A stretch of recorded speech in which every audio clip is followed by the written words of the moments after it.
What's going on, everybody, and welcome back to JJD TV. I'm your host, Josh, and we have a Canadian men's national team watch-along to bring you guys today. Canada's taking on Costa Rica in, I've said this before and I will say it again, in what probably is the most important game we are going to play in some time.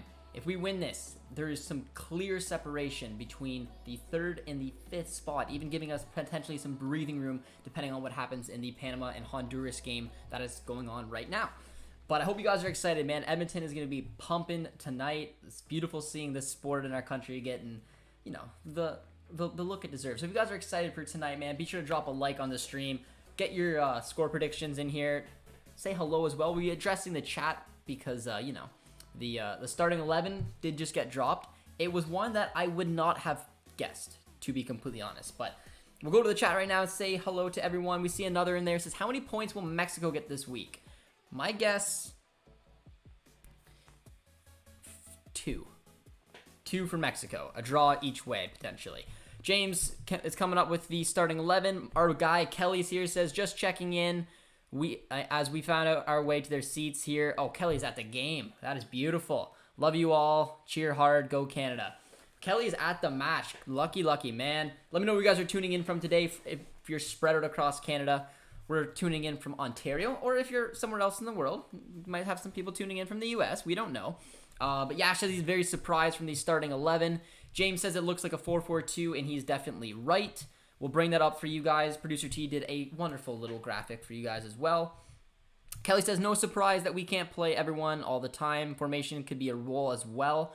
It is interesting. It is interesting. We'll bring it up. We'll bring the starting lineup up when Producer T gives me the thumbs up. Yeah, it's up right now. We're putting it up for you guys. This is the starting 11. It was one that took me by surprise, to be honest. But we're lined up today in a 4-4-2. I didn't think we were going to go the 4-4-2. I know with Laren coming back, we had David Ugbo obviously being there as well. I wasn't exactly sure what system he went with, but if I had to guess, I was really thinking that 3-5-2, potentially using the 4 strikers that we brought. But I felt like the back 3 was something that Herdman kind of focused on and utilized, and I just predicted that. I really did, but he went attacking. To me, this is a very attacking-looking system. It is a 4-4-2. It is not my favorite system that we've played and that I like to watch play in general. I'm very curious to see the way that they approach the match.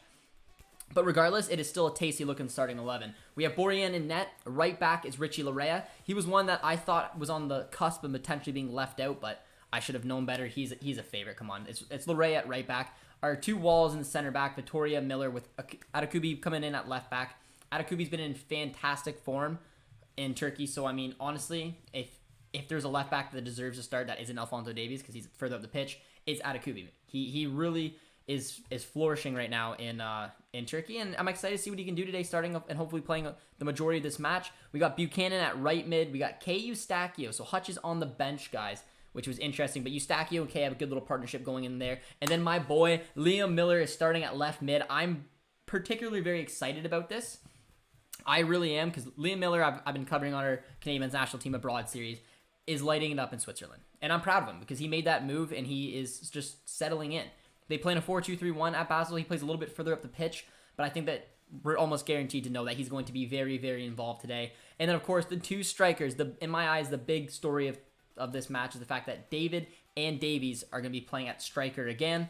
I told Producer T to put Davies on the right so he would cut in with his left, similar to the goal we saw him score in Panama. And, of course, Jonathan David being at the left-hand side, being a right footer, cutting in as well, guys. But let me know. Give me a rating out of 10 in the chat now, guys. What is your rating on this starting 11? Do you like it? Do you like this 4-4-2? Because again, it just wasn't what I was thinking. But regardless, I'm excited because it looks fun, man. The fact that they got Liam Miller in there is firing me right up. I absolutely love it. But if you guys are tuning in as well, guys, be sure to drop a like. Let's see if we can pump past 30 likes just like that. But we'll see what you guys are saying in the chat.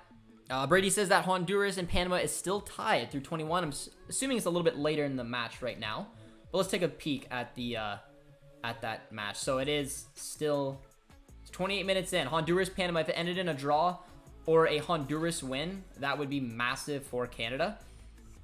James says, I don't know why I'm the most nervous I've been for a Canada game. I'm with you, James. This is one of the most nervous I've been because I personally think that this is a massive, massive opportunity for Canada to take a big step towards Qatar, in my opinion. Herman got me smoking BC Herbs with his lineup.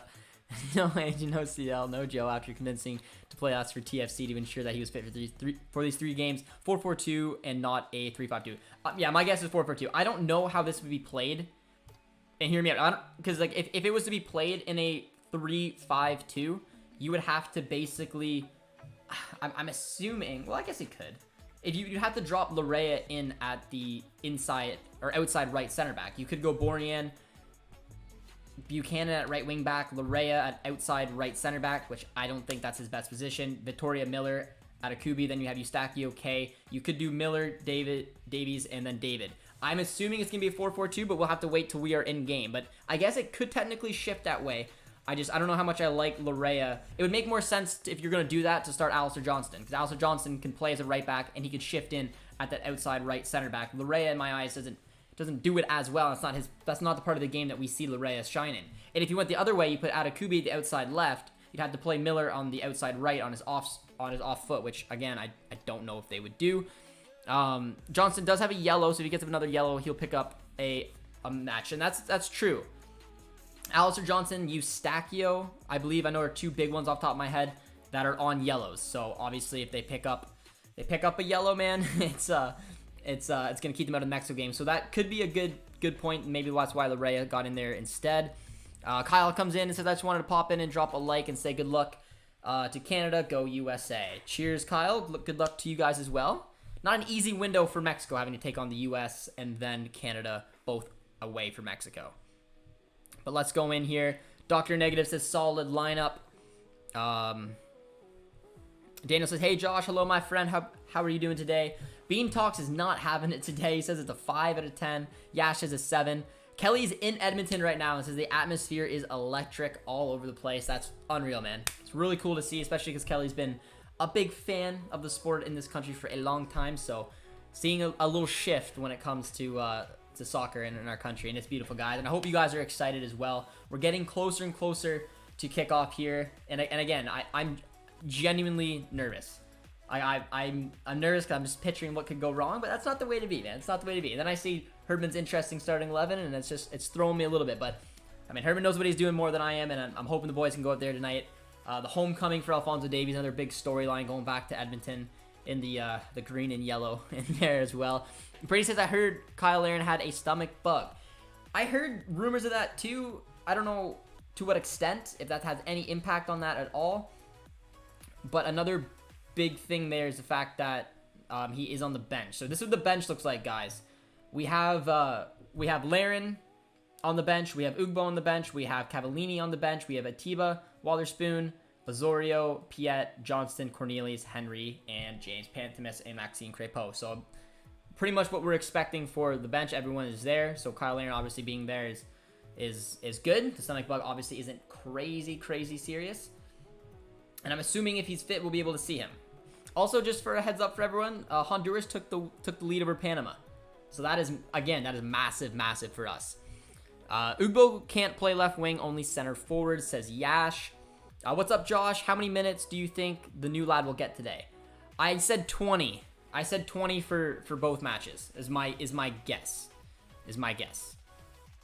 Davies is at striker is quite interesting, but I love watching him for Canada because he is offensive side that we saw the Whitecaps.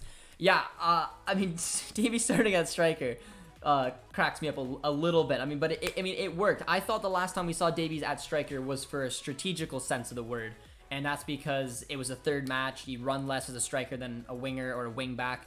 So I just thought that was the reason. But I mean, he's up front again.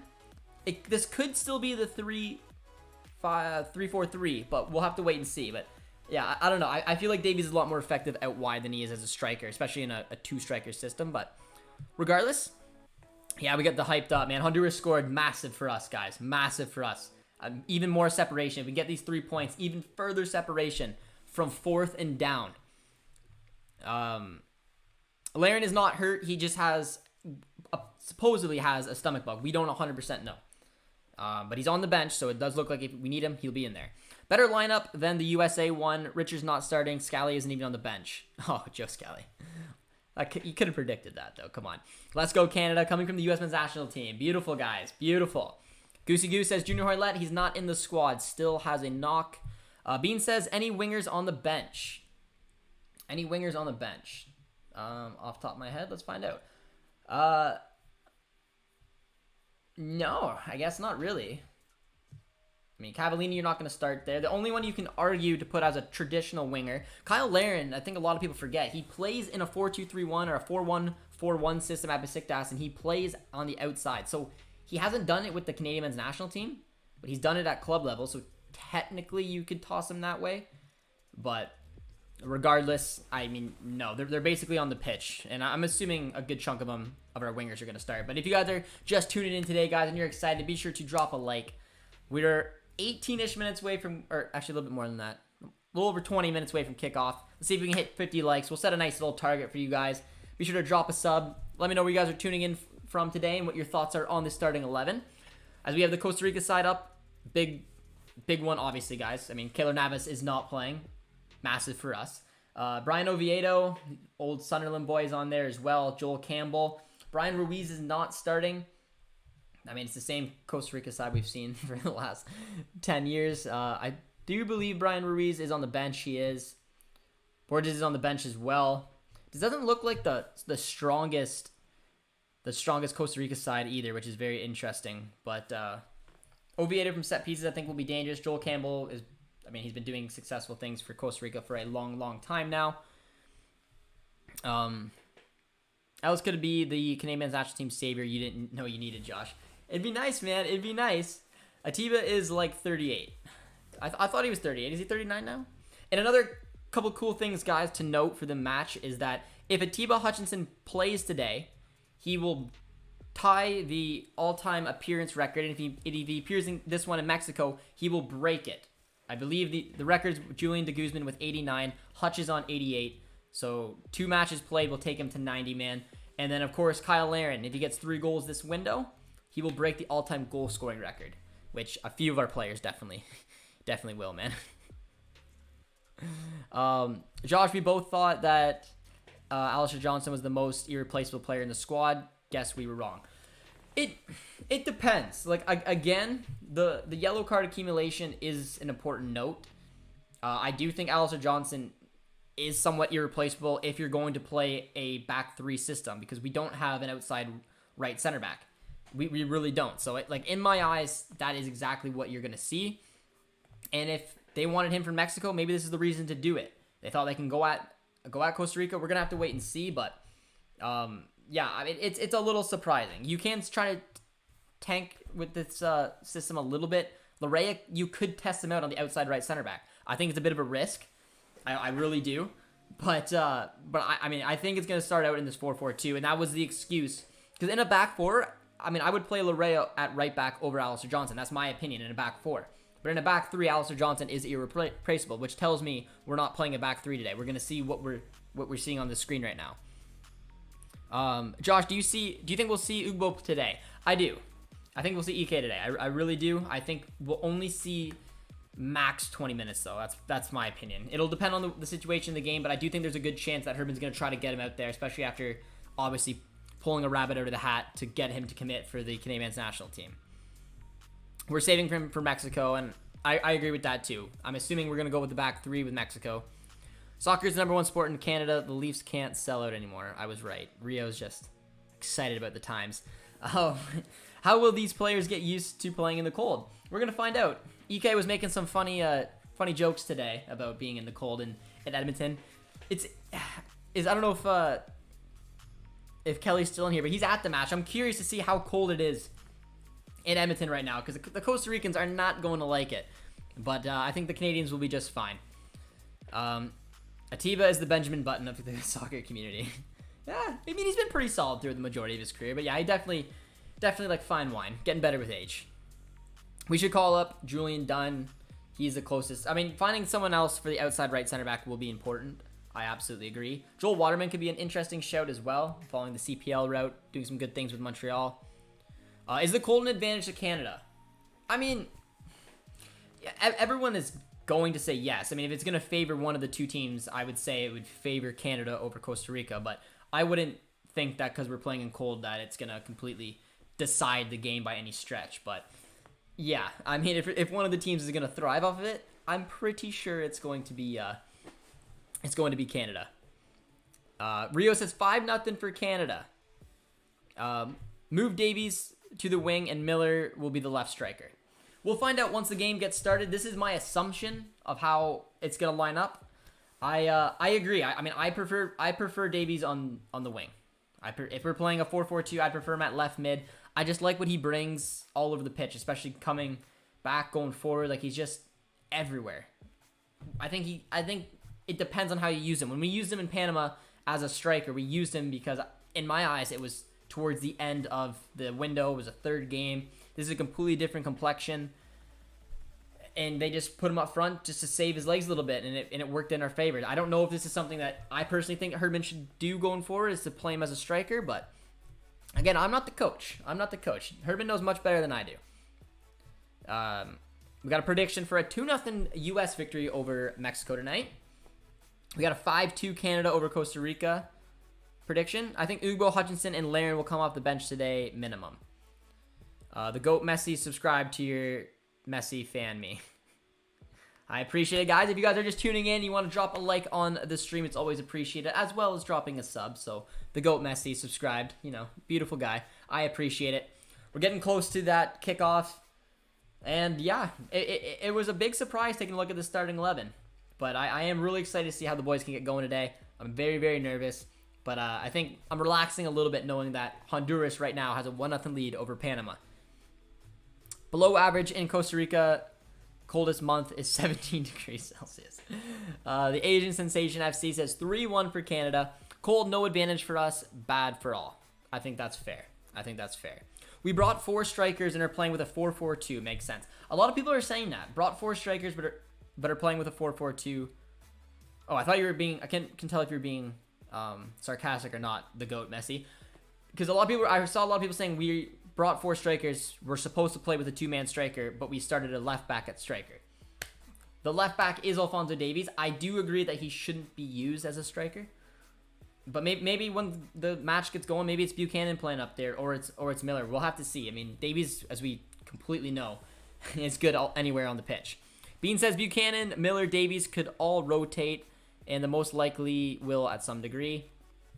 It's probably fair. And it could definitely be true. We've seen Buchanan up front as well. We saw Buchanan up front during the Mexico match in the Gold Cup. He had that free role. He played it very, very well.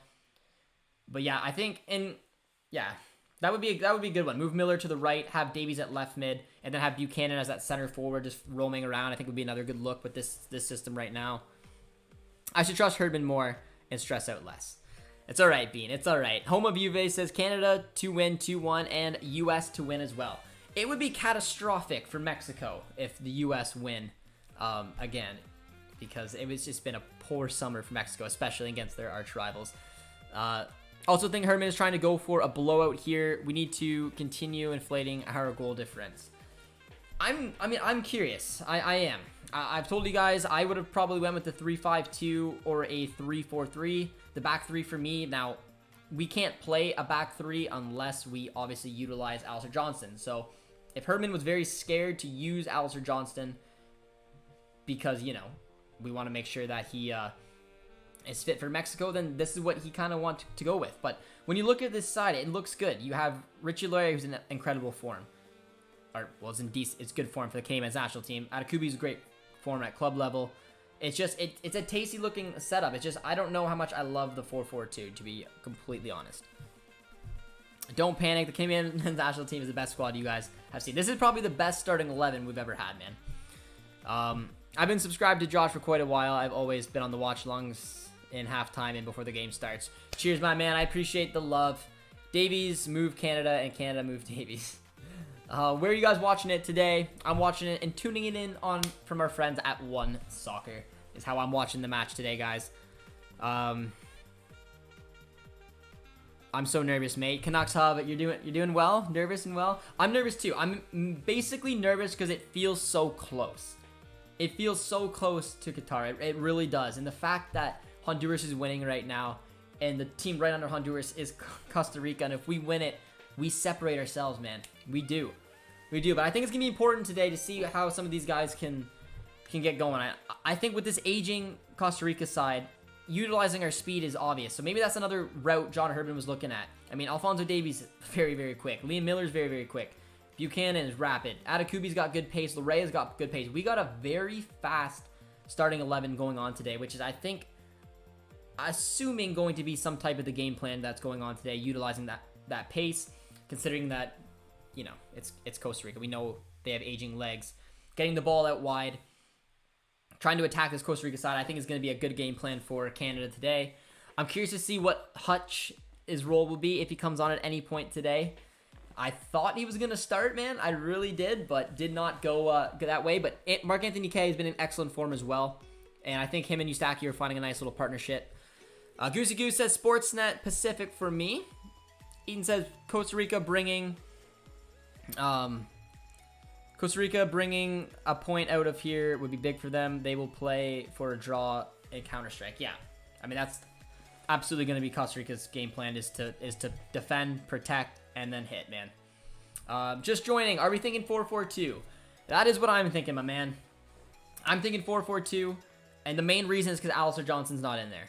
A back three is somewhat my preferred system when watching Canada play of late, but without Alistair Johnson, I don't think you can pull it off with the outside right. So I think having Lorea in there and Atakubi indicates to me that it's going to be a back four, and then we have Buchanan, Miller as the outside midfielders with, I'm assuming, the Davies and David partnership up front. So I'm hoping that Davies just has that free roll. Good luck to Canada tonight, Josh from FIFA America. Cheers, my man. Good luck to the U.S. as well. But let me know what you guys' favorite system is. If you were John Herdman and you had to pick between the 4-2-3-1, 4-4-2, 3-5-2, and 3-4-3, what would you like to see Canada go with? Or what did you think that Canada was going to go with tonight? 3-5-2 would have been my pick. John said sick. Ugbo equals super sub. Calling it now. He gets a goal tonight. Well, the fun fact is that, I mean, Ugbo is playing as a super sub right now for Ghent. For Ghent, he is, I think he started 2 matches and played in 10. So, I mean, he's clearly used to coming off the bench, which could be useful for us, considering that the quality of having someone like Ugbo in here compared to Brim is very, very useful, especially with Cavallini being, you know, okay form, I guess, poor form for the Caps. Where are you Canadians? Drop something red in the chat, guys. If you're cheering on Canada today, drop something blue if you're cheering on Costa Rica. Do we have anyone who's cheering on Costa Rica in the chat today? You need K if we are playing a midfield 2. Yeah. I mean, if we were playing a midfield 3, the other 3 in my eyes would have been Jonathan Osorio, who I was kind of surprised didn't start tonight. I feel with the 3-5-2, you need Osorio because he has that creativity in there, as well as the fact that you have Hutch and you'll have Eustachio, or you have Eustachio and K. But look at the red coming in, you guys. It's absolutely beautiful. We're almost at 50 likes too with 5 minutes. That was our goal before the kickoff, so you guys have been killing it. If you're just joining us, see if we can hit that 50 mark. Shift between a 4-4-2 and defensive in a 3-5-2. Rio says 4-4-2 is the best. Rio, you're a classic, man. Doesn't surprise me. 3-5-2, 3-4-2-1. Getting clever, Mustafa. Taylor Swift. Got a lot. Look at the red, man. I love it. It's beautiful. From Victoria, BC. Benny, cheers, my man. I'm wearing red if it counts. Anyone wearing any Canada kit in there, man? You got Davies. You got David going on. 3 up front is always terrible. Well, I don't know, man. I kind of like the 3-4-3 because I like the overlapping runs when Richie Lorea plays at left wing back, Alphonso Davies at left winger. Those two are just beautiful together. Got Andrew Benny tuning in. Says left on red. Red lights at the intersection. Andrew, hope you're doing well today. What do you think of the starting 11? Okay, who is this jerk that numbers that download? I know, ridiculous. It's okay. Maybe if Josh sends me a signed Canada top, I'd wear it. There you go. There you go. Is Tajon starting tonight, Cole? He is starting. Starting at what I'm assuming is a right midfield position in a 4-4-2. Bro, I remember watching the 8-1 versus Honduras in qualifiers. I literally had to suffer through 8 years, but I feel like an OG fan. Benny, it's beautiful, my man. a lot of you guys have reached out to me since we've started the channel here saying that I've been cheering on the national team for decades, for 20, 30 years. And it's crazy to see where it comes. I mean, I'm not old by any stretch, but I mean, I've been following our national team for as long as I can remember, and it came out of nowhere, man. Big credit of it goes to a lot of the talent that we've been able to develop here. But this is a statement, man. Qualifying for a World Cup is the #1 way to grow the sport in this country and to show that Canada is here to play. And tonight, if this Honduras result finishes the way that it is and Honduras get the 3 big points and we win over Costa Rica, we are sitting very, very pretty. There's big separation from the top 3 and basically 4 to 8. Wait, break down the lineup by position, man. You said something that confused me. So the starting 11 is Borjans in net. Richie Larea is right back. You have Vittoria and Miller, your 2 center backs. You have left back Atakubi. You have right mid Buchanan. 2 center mids is Kay and Eustachio. Left mid is Liam Miller. I don't know if the Millers confused you. With the 2 strikers being Alphonso Davies and Jonathan David, is our assumption from the starting 11 that we've seen. Yeah, the 3-2 Haiti one was pain, man. That was pain. That sucked. But 52 likes, man. You guys are absolutely killing it. The time of the game start, I think it's set for 9:05, so 8 minutes from now. Kelly's tuning in from the stadium, man. Kelly is absolutely killing tonight. Kelly, paint me a word picture of how beautiful that stadium is. But Kelly says, okay, gotta use my camera on my phone now. Have a great night. I'll check in later. Should have read your comment before answering. But Kelly, I hope you enjoy yourself tonight, man. I'm got the jitters, but I'm excited. Thanks to the Canadian Premier League. It'll be a good start of it. It'll be a good start for the Canadian Premier League to keep developing talent, keep helping this out. Joel Waterman's a good example. That's why I want to see him in the national team, coming from Calgary to Montreal and hopefully representing the national team. Been able to cheer for Canada once at a World Cup. Otherwise, cheer for the Dutch or England. Fair? Assuming your background comes from one of the two. Stay warm, Kelly. I'm curious how cold it is. Do you think that we match up to a second-tier South American team? Colombia, Ecuador, Peru. I think that we could go toe-to-toe with Colombia, Ecuador, Peru. I mean, I watched the Colombia game against Brazil. There's a lot of talent in that Colombia side. I mean, Zapata's very good striker playing for Atalanta. James Rodriguez is not what he once was. He's back with the national team right now, but they have players like Sanchez in there at the back. Ospina's a good keeper. Colombia's got a good, solid team, and I think we could go toe-to-toe with them. I would back us against Peru and Ecuador, to be honest. No offense, Dustin, if you're tuning in today. Sorry against your Ecuador, but I mean, Colombia is a good squad, and I'd like to see what Canada could do against Colombia. I think that would be a very even matchup. But I'd bet for the boys, you know. It's 1 degree in Edmonton right now. Just gained a subscriber on the channel. Mario, cheers, my man. I appreciate the sub. Helping us thrive through 6K. On way to 7. Less than 10 minutes to go.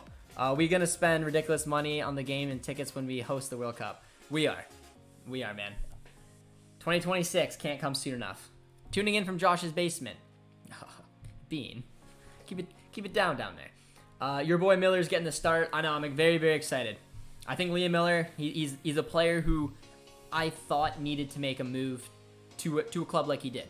I think going to Switzerland, playing for FC Basel is a perfect move for his career point, and he's getting rewarded. He's playing continuous minutes. He can compete for the league. He can compete in Europe, and now he's getting rewarded with a start here tonight, and I'm very excited to see what my boy can do.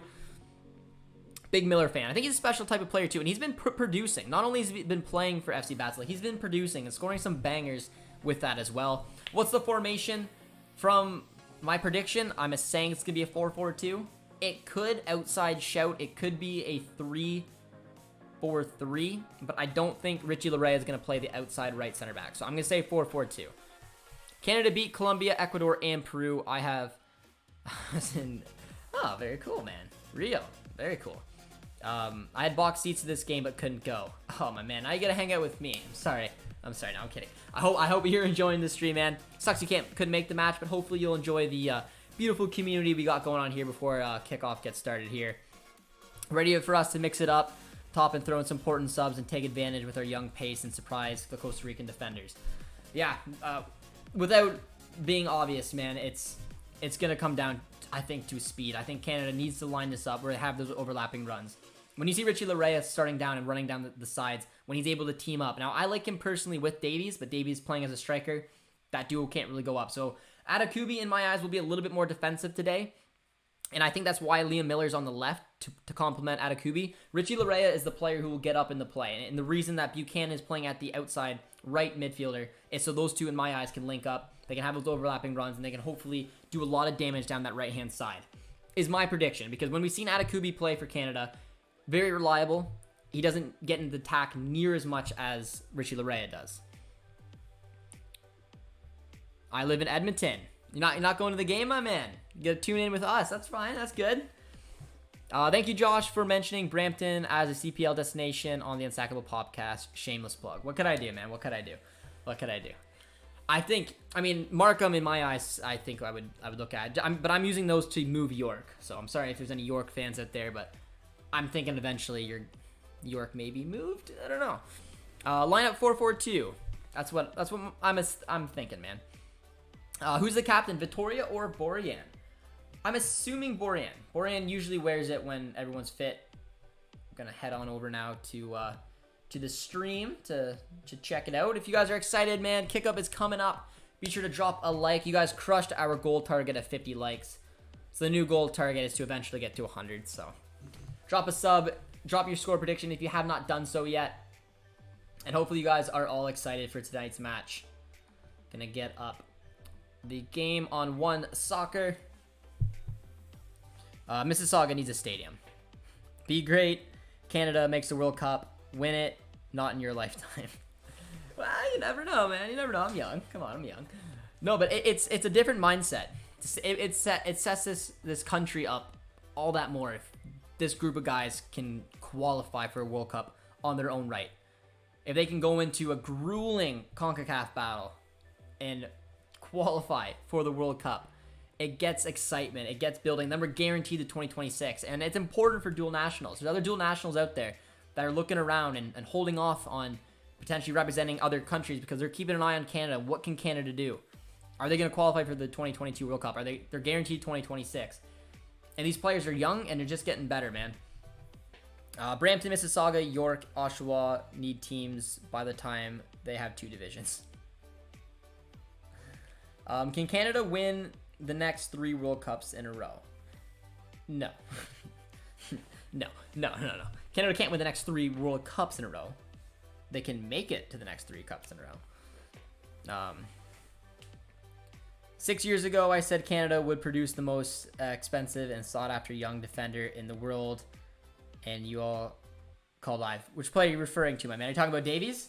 I always forget he's a defender. When he plays for Canada, he rocks up the goals and the assists. But yeah, man, it's special. Alphonso Davies is a special player, a world-class player when it comes to CONCACAF. I think he's probably, Keylor Navas and him are the only 2 I think you can toss into the world-class division, man. We can prove that we can make it to the last 32 of the World Cup. Yeah, we can, baby, and it starts today. The boys are getting fired up. Ugo's on the bench. 110 million valuation. Yeah, he's a beauty, man. 133 of you guys tuning in for this. Be sure to drop a like. Put in your predictions, guys. I think I said 2-0 Canada was my prediction. I think I said 2-0 Canada to take this. Josh forgets the BB Bayern matches for some reason. Yeah, just disappear out of my head. But we're getting this thing started. I'm assuming we're going to find out. I think it's Borjan wearing the captain's armband today. Davies is the best player in CONCACAF. And it's not even close. Christian Pulisic is being linked to Genoa. Sorry. Is there any Americans in here, man? Tell me that's a joke. Christian's too good to go to Genoa. He's not going to... I don't think he's going to leave Chelsea. But regardless, Borjan is rocking it. He's got the Hungarian keeper look going on today. Look at those pants. Borjan looking classy. Canada win by 1 goal. Rio sticking with the 5-0 Canada. An absolute statement. I hate Liverpool. Here we go. Good luck, Canada. Cheers, my man. Bean says 3-0. Angie tunes in as well. Angie, hope you're doing well.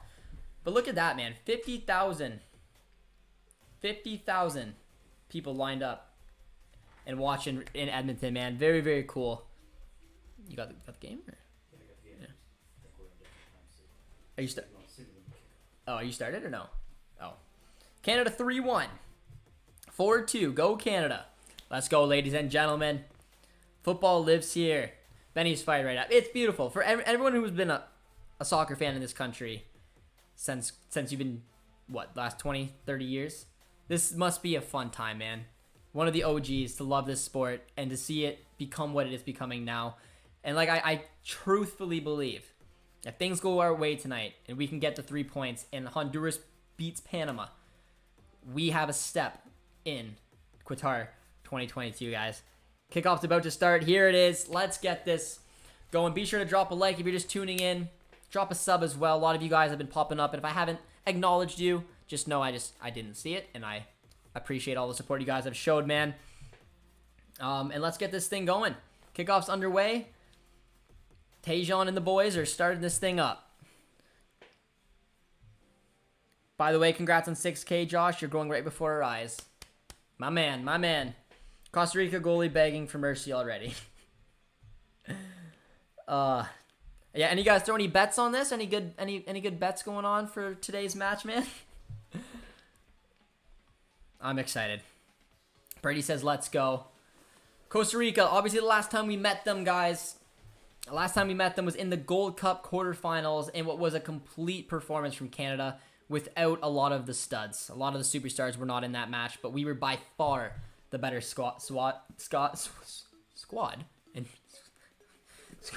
we made it to the semifinals where we ultimately took on Mexico. Eustachio playing very, very deep. Davies, 5 to 10 minute goal. I would love it, man. The homecoming. Now, keep an eye on Eustachio, guys, right now. Look how wide Miller and Vittoria are playing, allowing Eustachio to play right between the two of them. Very interesting little setup there. Eustachio playing very deep. Very good mover of the ball. But I just find that so interesting. It almost looks like he's playing center back, which I would not want Vittoria playing on the outside right center back. But very interesting, very interesting. Who's winning the U.S. versus Canada tonight? Interesting question, Angie. I'm assuming you mean U.S. and Mexico? Let me know what you guys think. As a neutral, maybe. Who do you guys think is going to win between U.S. and Mexico? I got my money on a draw. You know, pitch looks awful. It looks like a football pitch. But look how deep the back four are playing right now. Mark-Anthony Kaye and Eustachio, both of them, are sitting very, very deep between the two center backs. I'm going to try to figure out what system we're playing with right now. Costa Rica does very well with it. Done poorly touched there from Mark-Anthony Kaye. Players look very cold. Here comes my boy Liam Miller. Look at the pace. Liam Miller. It's a good... No, nice ball back. Davies. Atakubi. Already on the front foot. Nice ball. Alphonso Davies. Good start. Good start from the boys. Davies looks cold. An interesting storyline, too, for Liam Miller. If you guys remember, the last match Liam Miller was in he had the pretty much empty net against Jamaica, and he put it right at Andre Blake, which was just obviously a shame. It was a shame. It wasn't good for his confidence, I don't think. So I'm hoping this can be a little bit of revenge for him tonight, showing why he's in the starting 11. It's really good to see, man. U.S. will win. A lot of you guys saying U.S. Who are you backing, Jamaica or El Salvador? I think it's personally going to be a draw, and I hope it's a draw. But if I had to pick one, I kind of think maybe Jamaica could get something together here and go at El Salvador. But El Salvador definitely someone you don't want to take lightly. It's a nice little ball there from Eustachio to David. I would prefer Mexico winning so they can come to Canada more relaxed. That's a fair point, man. That's a fair point. I like that. I like that. Stadium looks bad. Only in Alberta. It looks like a football stadium. But whatever. It's all good. Hopefully the pitch is decent for the guys tonight. It is definitely lined up in a 4-4-2 tonight, though, guys. Eustachio playing very, very deep. And I think that's smart, because when you line up in a 4-4-2, you have to be very cautious when you only have two midfielders like this. From the opening 4 or so minutes, and probably just from prediction, you know Canada's going to have a lot of the ball. So just, I think to play it a little safe there, you want to make sure that Eustachio hangs a little bit back. Gives him a nice little playmaking role as well. Because he's seen a lot of the ball so far, and all he wants to do is just find one of those runs. Brady C says Mexico will win tonight. Nice little ball. That's poor. But let me know what where you guys are tuning in from today. And if you're watching it with friends, family, or if you're just diehard soccer fans in this country and you're looking for a nice community here, let me know how you guys are watching the match today. Hopefully you're enjoying it. Oh, but a nice little run there from Joel Campbell. And a awful effort there. Once, too many Pistons in the field. Oh, yeah. Do you have anyone tuning in from Costa Rica today? But does anyone know what I'm talking about with the Hungarian keeper? Because that's exactly what Milan Borjan looks like. I can't remember his name. It starts with a K, I think. But Milan Borjan is rocking it. He looks good over there. I'm digging it. But here comes Vittoria. Nice little long ball there. Looking for Jonathan David, who does very well to hold up the play and win himself a corner there. Watching in my basement, my Canadian. That's what I used to do, man. I used to watch this sport all by myself. All by my lonely little self. And now we got a community of some other beautiful Canadians in there as well. So I hope you guys are all enjoying it. Pablo comes in here and says, I'm Costa Rican. Pablo, I'm glad that you're tuning in. I wish you guys luck. Alphonso Davies with a poor corner. Watching from London, England, my man. There you are. There you are. Hungarian makes good wine and paprika. more play-by-play. All right, my man, I can do that. I can do that. Alphonso Davies is taking the corner. As you guys know who've watched our streams before, I'm not a big fan of Alphonso Davies taking set pieces.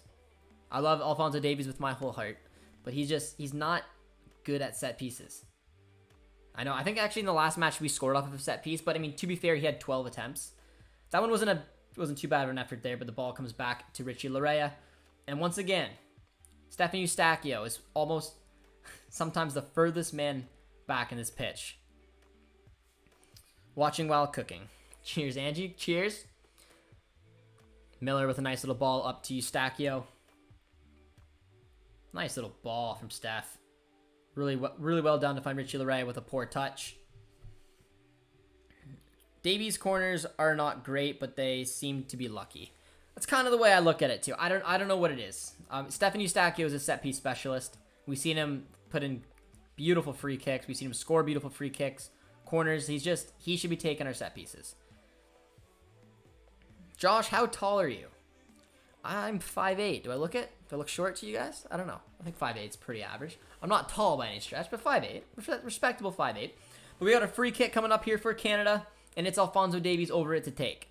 Once again, I don't know. I mean, you can't. It's hard to tell the greatest player in CONCACAF that, hey, you're not on free kick duties if he wants to be. I just think Steph is so naturally good at them, so technically gifted when it comes to set piece deliveries. But we got Davies over it right now. It's an in swinger. Doesn't get past the first. Doesn't get past the first man, which is not what you want to see. But Davies as well. If we qualify, do you think that we will score a goal? Unlike, yes, man, I do. I think this Canadian team going to a World Cup will, like, by any stretch, not look out of place. I don't think we're gonna go winless or drawless. I think that we'll put up a good effort. We'll score some goals, and we'll just have to see how the group gets in. There's a lot of talent in this Canadian side. And John Herdman's got them playing some fantastic football. Very knowledgeable guy, and he just goes in with everything that he has. And he's got the players believing. There's an awkward bounce there from Liam Miller. Well done from Liam Miller. To find Davies doesn't quite get it, but a lot of red shirts, man. Costa Rica is doing a lot of defending. The nice little ball to Tejan. That's got to be another foul, and it is. Don't jinx it, bro. I'm not jinxing it. It's opinion. It's opinion-based. Someone else wants to go in there and say they're not going to score, then we'll jinx that way. That's my opinion. I think this Canadian team can compete in a World Cup. Like, at least to get out of the group and have a nice little run here. But we have a nice little free kick, and Eustachio is over it this time. You'd have to be over 45 to remember World Cup. Yeah. Not me. I don't remember the last one. But Eustachio to take, much better ball. Good delivery, but well done there. And Costa Rica have it and are able to just basically pump it up. So it could be a lot of defending, man. Costa Rica definitely would be happy with just somehow sneaking out with a point. But if you guys are just tuning into the chat today, be sure to drop a like, drop a sub as well, and say hi. Let us know where you guys are tuning in from. If you're new around here, your thoughts on the opening match so far. Because it does look like Liam Miller took up the second striker position for you guys who did not notice that. Buchanan at right mid, Eustachio and Kay through the two center mids. Davies has dropped down right now to left mid. And then Liam Miller and Jonathan David are our two strikers right now. I'm tuning in from Brampton. Cheers, David. Not bad, not too far from me. I'm more towards that London area. Everyone, so I'm from Ottawa. Will any of the qualifier games be played here? Not the actual game. Support from the capital. Beautiful, my man. I'm a Senators fan, so there you go. Hi from Edmonton. Would you go to Qatar if Canada qualified? Probably not. Probably not. It depends. It depends on a couple different situations that could get me that way. Oh, poorly done there. It finds Liam Miller. Atakubi. That's poor. That's poor. Atakubi's been... It's that final product with Atakubi I'd like to see him add to his game a little bit more. I really like Atakubi's... I just think that... He's more on the defensive side of things, and that's why, as you see in the corner kick right here, he's going to be the last man back. But we do have a corner, and just like that, after Davies' first couple, it switched to Steph. Steph's to take.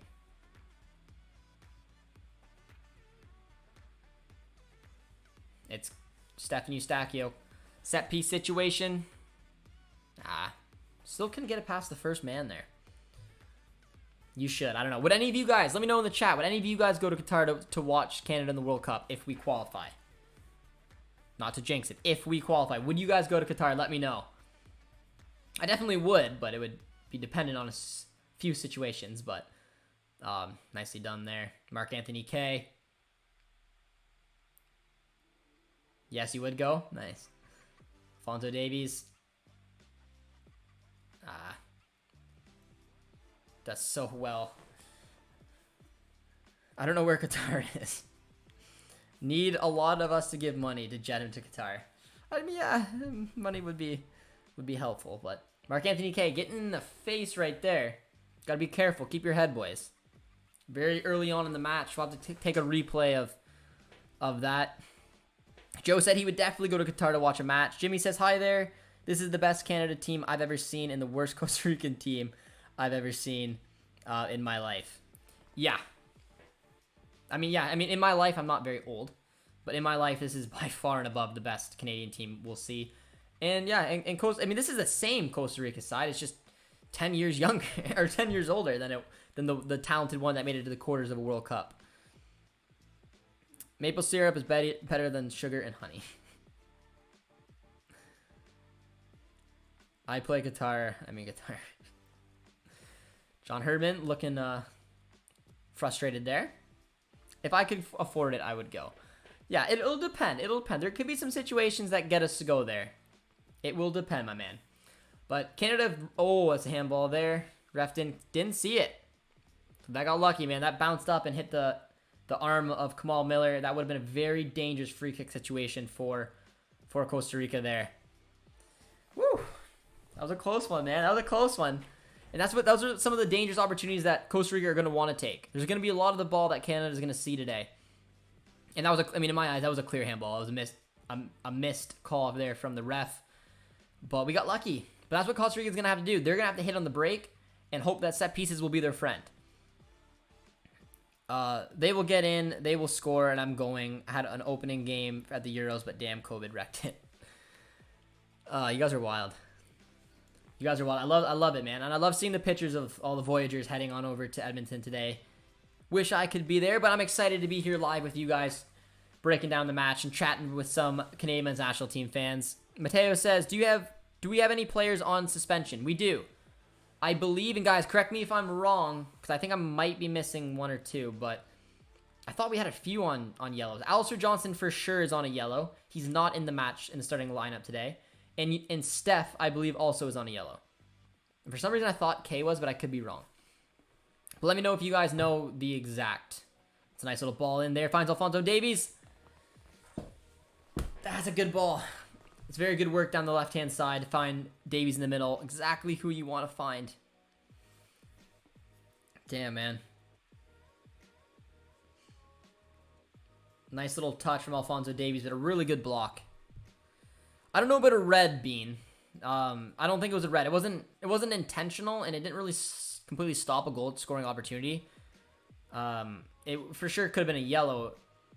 Oh! Off the crossbar.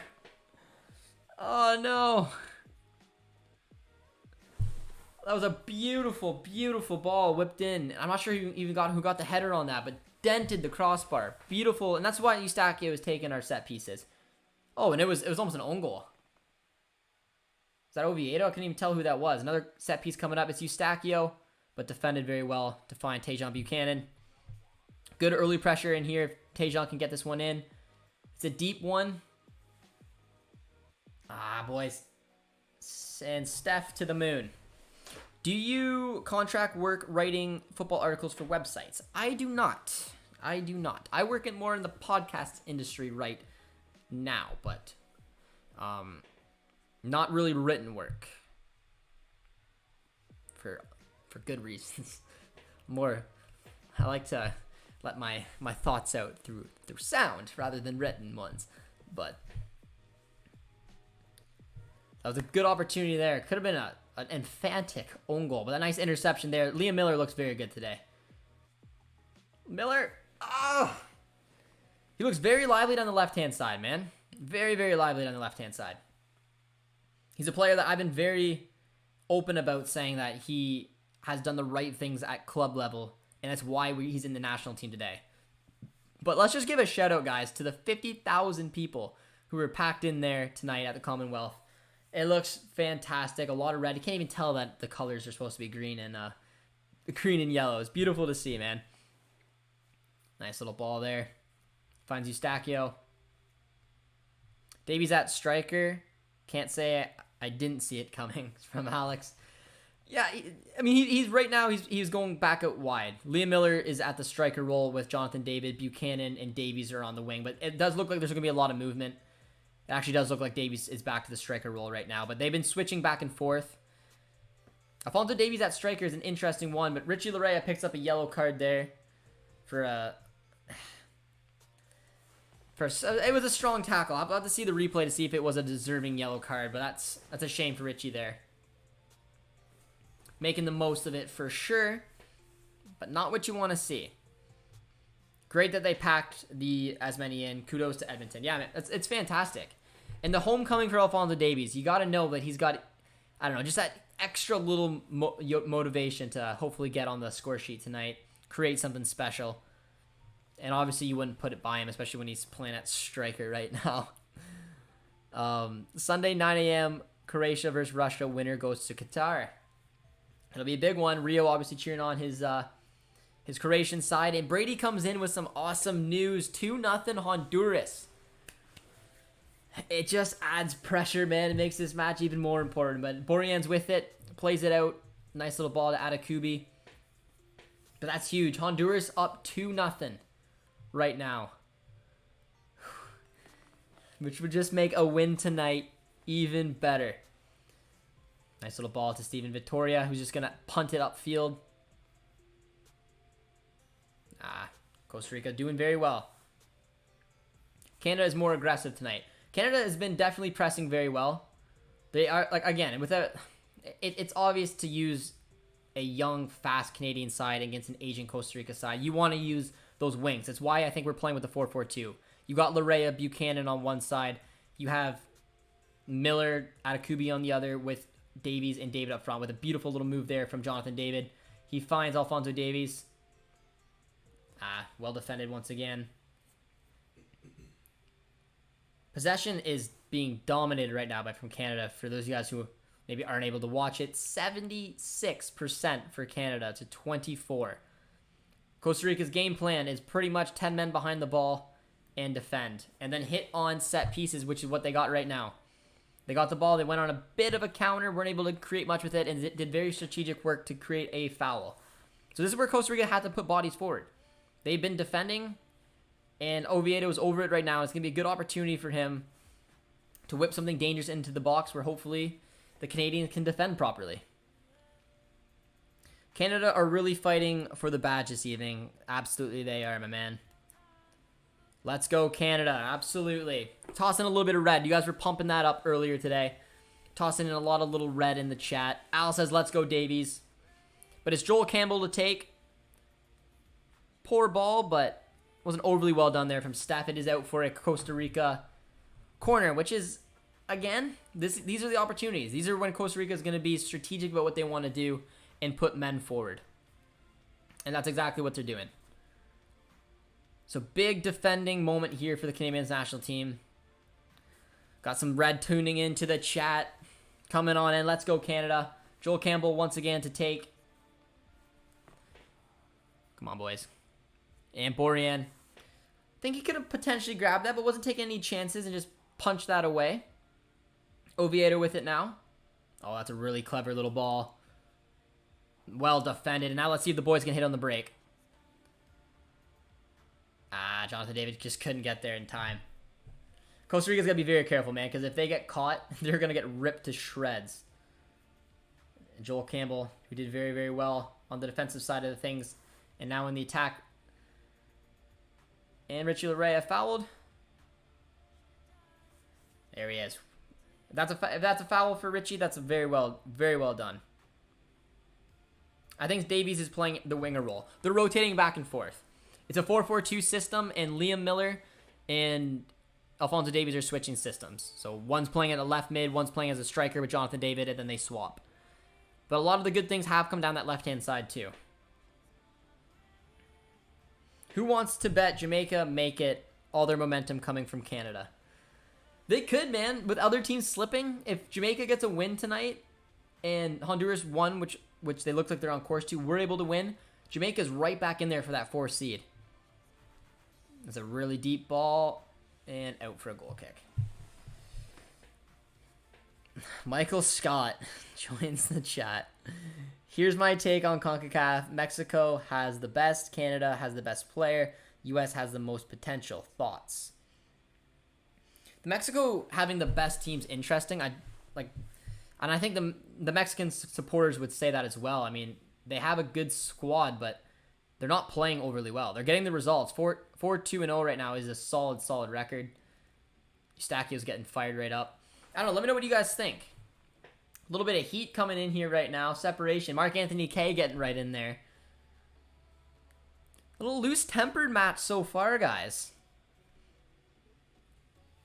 John Herdman getting fired right up too. Costa Rica, Canada not liking each other too much. But what I was saying was, yeah, Mexico, I guess when at their best, could be one of the best teams. I still have question marks about their play. I think the States has massive potential because they just keep producing player after player. As I would say, Canada's got huge potential too. And Canada, by far, has the best player in CONCACAF. With it not even, in my eyes, being very close. Chucky, Raul Jimenez, Christian Pulisic are up there, but I don't think it's that close. I watched the 86 World Cup. The 86 World Cup, Canada was a good team, lacked a good score, just a bad pool draw. They played well against France, lost to Russia and Hungary, which was pretty good, 2-0. Yeah, I mean, I don't know too much about the 86 World Cup. I was not alive then. But, I mean, yeah, I just don't know if there wasn't a time where this Canadian side has ever been this talented. It is so much to be excited for. And it's cool to see. Especially, I mean, I haven't had to wait too long. I've grown up and went a decade and a bit following the Canadian men's national team since I was probably about 10-ish when I could understand it and watch it. And it's been drastically different since some of the boys have developed here. But had to pay for One Soccer. That's what I'm watching it on, guys. One Soccer. That's a foul there on Alphonso Davies as very well. This team is better than the 86 squad. Yeah. Yeah, it is. How do I watch one football? Lost to France 1-0 in France in '86. But yeah, Davies is down right now, which is not good. Hopefully just using that to get a little break. Take another look at it. It was a bit of a collision. Looks like he might just want to took one to the head. But yeah, the game's on Sportsnet too. Is it on TSN too or no? No, just Sportsnet. It's on Sportsnet and One Soccer is how you watch it. All the rest. But if you guys are just tuning into the chat, guys, be sure to drop a like if you don't mind. It always helps. As well as drop a sub if you're new around here, enjoying the content, enjoying our very nice little Canadian community we got going on here, cheering on the boys. Trinidad supporter, have to be patient. I tapped the Canada '86 World Cup games. There you go. Need to be in Canada otherwise. What city of the U.S. have you been living in? Banana Studio. I live in Canada. So, I've only ever lived in Ontario my whole life. Been to the States plenty of times, been to Europe as well, but I've only ever lived in towards London-ish, Ontario. Went to Conestoga, Kitchener area as well. Canada always was weak in offense, not anymore. Funny the way that changed, eh? For you Canadians. Yeah, the firepower up front is fantastic, but we need to see some of it today, man. Especially knowing how the results could help us out tonight. 3 points is a must going into that Mexico match. It's a nice little back flick there. Well defended. Eustachio was a dual national for Portugal as well, yes. And John Herdman came in and got the boy over, and Eustachio has been a revelation for the Canadian men's national team. Well done there from Alphonso Davies, but he's got to be a little careful. Try to play that. He had bodies forward, and he tried to take the man on, and ultimately ended up losing it. Davies lived 2 doors across from me in Vancouver. Brandon Holden. That is unreal to hear, man. That is sweet. Did you know him very well, or no? 'Cause if you told me he had a nice little kickabout every day with Alphonso Davies, I would be a little jealous. Not a bad player to live near. I lived in the country for most of my life, so I didn't have neighbors. Nice ball, handled well. I honestly have found, I don't know if you guys have noticed it at all, but watch every once in a while when the ball hits the ground, man. Nice touch there. Tajon Buchanan's with it. It takes a wicked little bounce from time to time. I don't know what it is or why that's happening, but it's twice now I've seen the ball hit and where you think it's gonna go, it just takes an awkward little bounce. I have no idea if it's because it's a football field or what that was, or if I'm just being crazy. I do not know. My wife wanted me to get rid of my '86 Canada World Cup golf shirt. I said, you are crazy. Respect, Ria, respect. You let her know that it is not to be toyed with. Why you pronounce Canada like that? Not sure what you mean, my man. Am I saying Canada weird? Nice ball to Tajon Buchanan. Pronunciation with me is something else. Buchanan not impressing for me tonight so far. He has been a little bit quiet. My thought was that the ball was going to be played down the right-hand side a lot. I thought with Richie Larea just being so much more active to get involved in the match and seeing Atakubi kind of hang back a little bit, I thought putting Larea on the right with Buchanan would mean a lot of the ball was going to go down the right-hand side. But we've seen kind of Davies switch with Miller, which honestly, I think I've seen the ball a lot more on the left than I have on the right. And it just hasn't really seen Buchanan involved overly much in this match so far. But we're 28 minutes in. It's a foul right there on Costa Rica. Well done. Hi from Japan. FIFA have a nifty video on YouTube on the '86 Canadian team. Interesting stories. Talking about as many of the players that were on the indoor soccer team from Brian. Brian, cheers, my man. You have a Blue Jays little picture there. So are you, so I'm assuming you're a Canadian living in Japan, which is very cool. If so, I'd like to hear you elaborate a little bit and let me know where you're living in Japan. Very, very cool. I got a buddy who lives in South Korea. Buddy of mine, he's been there for 5 years now. Nice little ball to Mark Anthony K. Ball bouncing straight up and bounces. Does not go forward. Just goes up in the air. Yeah, I don't know. I'm curious to see. I'd like to hear how the players thought this pitch was tonight, man. It doesn't look very appealing because, I mean, it's a football stadium, but I'm just curious to see the way the players are actually reacting to the ball because they just, every once in a while, man, it doesn't look like the ball's having fun out there. But that's a nice little take there. Good little opportunity for Costa Rica. Hit from distance. Just wide of the mark. Canada's my team. Home game is always a must. Trinidad fan.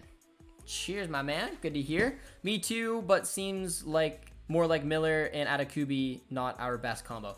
Yeah, I mean, in the attacking sense, I wouldn't really want that duo, to be honest. Like, just because Atakubi, I just don't think his final ball is there when he gets involved in the play like that. I think Richie Laryea is. If you can get Richie Laryea with those overlapping runs, getting involved in the play, I think he's such an intelligent and good crosser and passer of the ball that you get him in those dangerous areas, more times than not, he's going to pick the right man out. I just think Atakubi's missing that to his game. I think he's a very good left back, traditional kind of left back in the word, and will stay back and kind of give what you get when it comes to defending. But that attacking outlet's going to come from Laryea. Decent ball, defended well. We're beating Costa Rica 3-0. Let's go. Hoping you're right, my man. Hoping you're right. You got to be careful on the counter right there. Laryea is on it and does very, very well from Richie Laryea on the defensive side of the ball. Good to see. Taking a dangerous touch. That has to be a foul, and it is. Got a couple Costa Rica supporter coming in there. It's all right. It's all right. If you guys are Costa Rica supporters, let me know what you guys think of your guys' team's performance today. Costa Rica always has Campbell on their team. Well, Joel Campbell's been on in the mix for a long, long time, man. I remember when he was just coming through for Arsenal, he was playing and starting for Costa Rica. If Canada gets a tricky winger and some better CBs and another goalkeeper, they could probably make it out of the World Cup. I'm not really worried about their goalkeeping situation. I think Maxime Crépeau is a fantastic keeper if you're looking besides Borjan. And I think the winger position is one that they're very strong in. I don't like this 4-4-2 setup right now. I think we're missing a player like Osorio in the midfield. I think it looks a little stretched, which is kind of why I wanted to see that 3-5-2. Or even if you go to I guess you want Osorio 4-2-3-1 maybe. It just looks a little off right now. Japan is struggling this year in qualifying, and it's great to see Canada so strong. Canadians are excited, to say the least. They are, man. It's beautiful to see as well. It really is. It is because I 5-ish years ago, I wouldn't have believed what I'm looking at, to be honest. But we're 32 minutes in, and I still believe this is one of the most important games the Canadian national team will ever play. And it's time we take these 3 big points. Davies has shifted back over to the left-hand side to hope to create something there. Liam Miller, Jonathan David as our 2 strikers. I don't know what it is for me in a 4-4-2 system, but unless you have the exact personnel, I feel like there's just something missing in that midfield. A little slip there. I felt like this game was screaming for a 3-4-3, 3-5-2. But we're going to see. We'll see if they can find a way through. They look a little frustrated so far in the opening 32, as Costa Rica's got a little bit on the ball, and it's just bouncing all around so far. Nice little move there. Very, very well done. But Laryea putting a body in there. Nice little move, but he loses it. He comes back and he take a foul? No, he doesn't. A little kick in there from Vittoria. And the foul is eventually given. And a yellow card to Steven Vittoria. That was stupid. Not a smart play there. Not a smart play. On 2 yellows now, I believe. So frustrated that I can't watch the game. Oh, that sucks, my friend. Hopefully, at the very least, you can stay tuned and have some fun with the watch along here. JJD TV memes have made it in and says, finally, I can watch a Canadian national team match. What time is it over in India, my man? I'm assuming it's probably morning now, maybe? Good thing that Keylor Navas is not playing, or Costa Rica, or else the match would end up 0-0. Mexico has higher possession still, 0-0 over there. I would probably take off Buchanan at halftime and bring on Osorio. I do think Osorio is missing. I think switching into a 4-2-3-1, if you're not looking to put on Alistair Johnston, would be the way to go. Because I think Liam Miller's playing better, to be honest. So you put Miller on the right, you put Davies on the left, you have Azorio as your cam, and you have David at striker. It could be a system just to create a little bit more. I think having a winger play as a striker just isn't really working. So, I mean, take off one of Miller or Buchanan, but, I mean, Miller, in my eyes, is playing a little bit better. Let's go Canada from Toronto. Pony, cheers, my man. Who's more likely to score? Well, there's a free kick at this exact moment, and Joel Campbell's to take. So I would say probably at this exact second, if you ask me, I'd say Costa Rica. Now I'm going to say Canada. As it falls to Joel Campbell. Costa Rica's got a little bit of dangerous opportunity here as Oviedo puts it in deep. But it's defended very well there from Sam Adekubi, doing what he does. It's hit from distance, and Borjan with some safe hands keeps it, and he's trying to create a counter there. But look at the shot from the crowd, guys. It's beautiful. A lot of Canadian men's national team supporters. You love to see it. But that hit Victoria right in the stomach and groin area. Costa Rica, not Costa Rica. North Americans can't even say the country properly. Well, I mean, my man, I literally was trying to debate it because I've heard it, people in the preview on a couple of different things today keep saying it in different ways. I was trying to get it right. You want me to pronounce it Costa Rica? Have you heard people pronounce it Costa Rica? Or no? I've heard it both. I've heard it both ways, my man. But I would like to hear from a Costa Rican, because I definitely don't want to pronounce the country wrong. So okay, we'll go Costa Rica, my man. I appreciate the the feedback, because I had a debate with myself and obviously chose the wrong one. Let's go Canada from Windsor, Ontario. Very cool, my guy. Had a buddy who went to University of Windsor, played football there. Had another buddy who played curling there, so you know. Tuning in from Peterborough and stuck in Quebec. Coast, not Costa, dude. 100%. All right. I'm trusting you, my man. Costa Rica it is. Pronounce is the Canadian way. Pronounce it the Canadian way? I can't win, my man. I can't win. Look at this silly pitch. What can you do? Just tuning in. 150 likes will get Canada to win the deadlock. You heard him there, man. You heard him there. 150 likes. Can we get there? That's a nice ball to Jonathan David. Oh, fouled from behind and immediately waved away from a penalty shout there. Jonathan David didn't look crazy happy. Uh-oh, Panama scored. It's not what we want to see. We need a big win, man. We need a big win. Jimmy says it's Costa. Okay, I'm getting it right. Costa Rica. Costa Rica. That looked like a pen. I'd like to see the replay on that. He shoved him. That's a terrible non-call. Let's take a look. Nice ball from Adekubi. Finds Jonathan David. Really good ball from Adekubi. From behind. Oh, yeah. He stomped right on his foot there, man. Mike Jones says, let's go Canada from Ottawa. Steps to take. It's a nice looking one, but very well done from the keeper. Oh, dangerous little play there.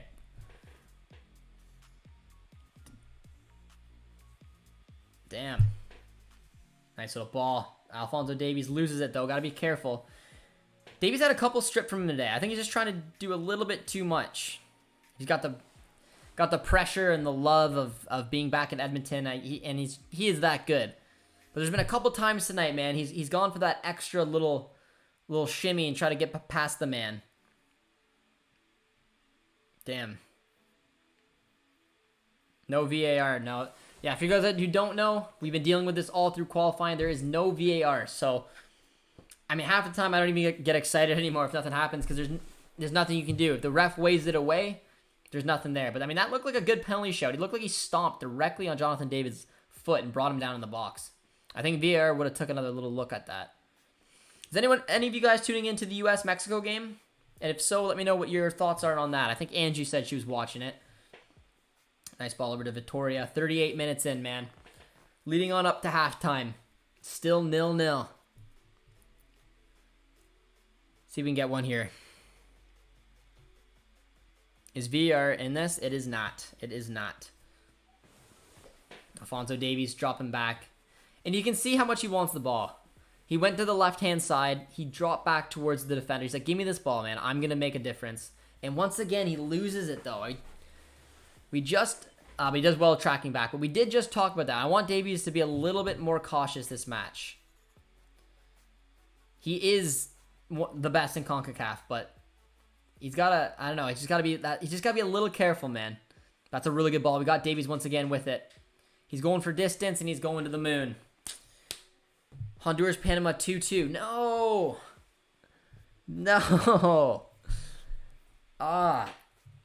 Panama tied it up. That sucks.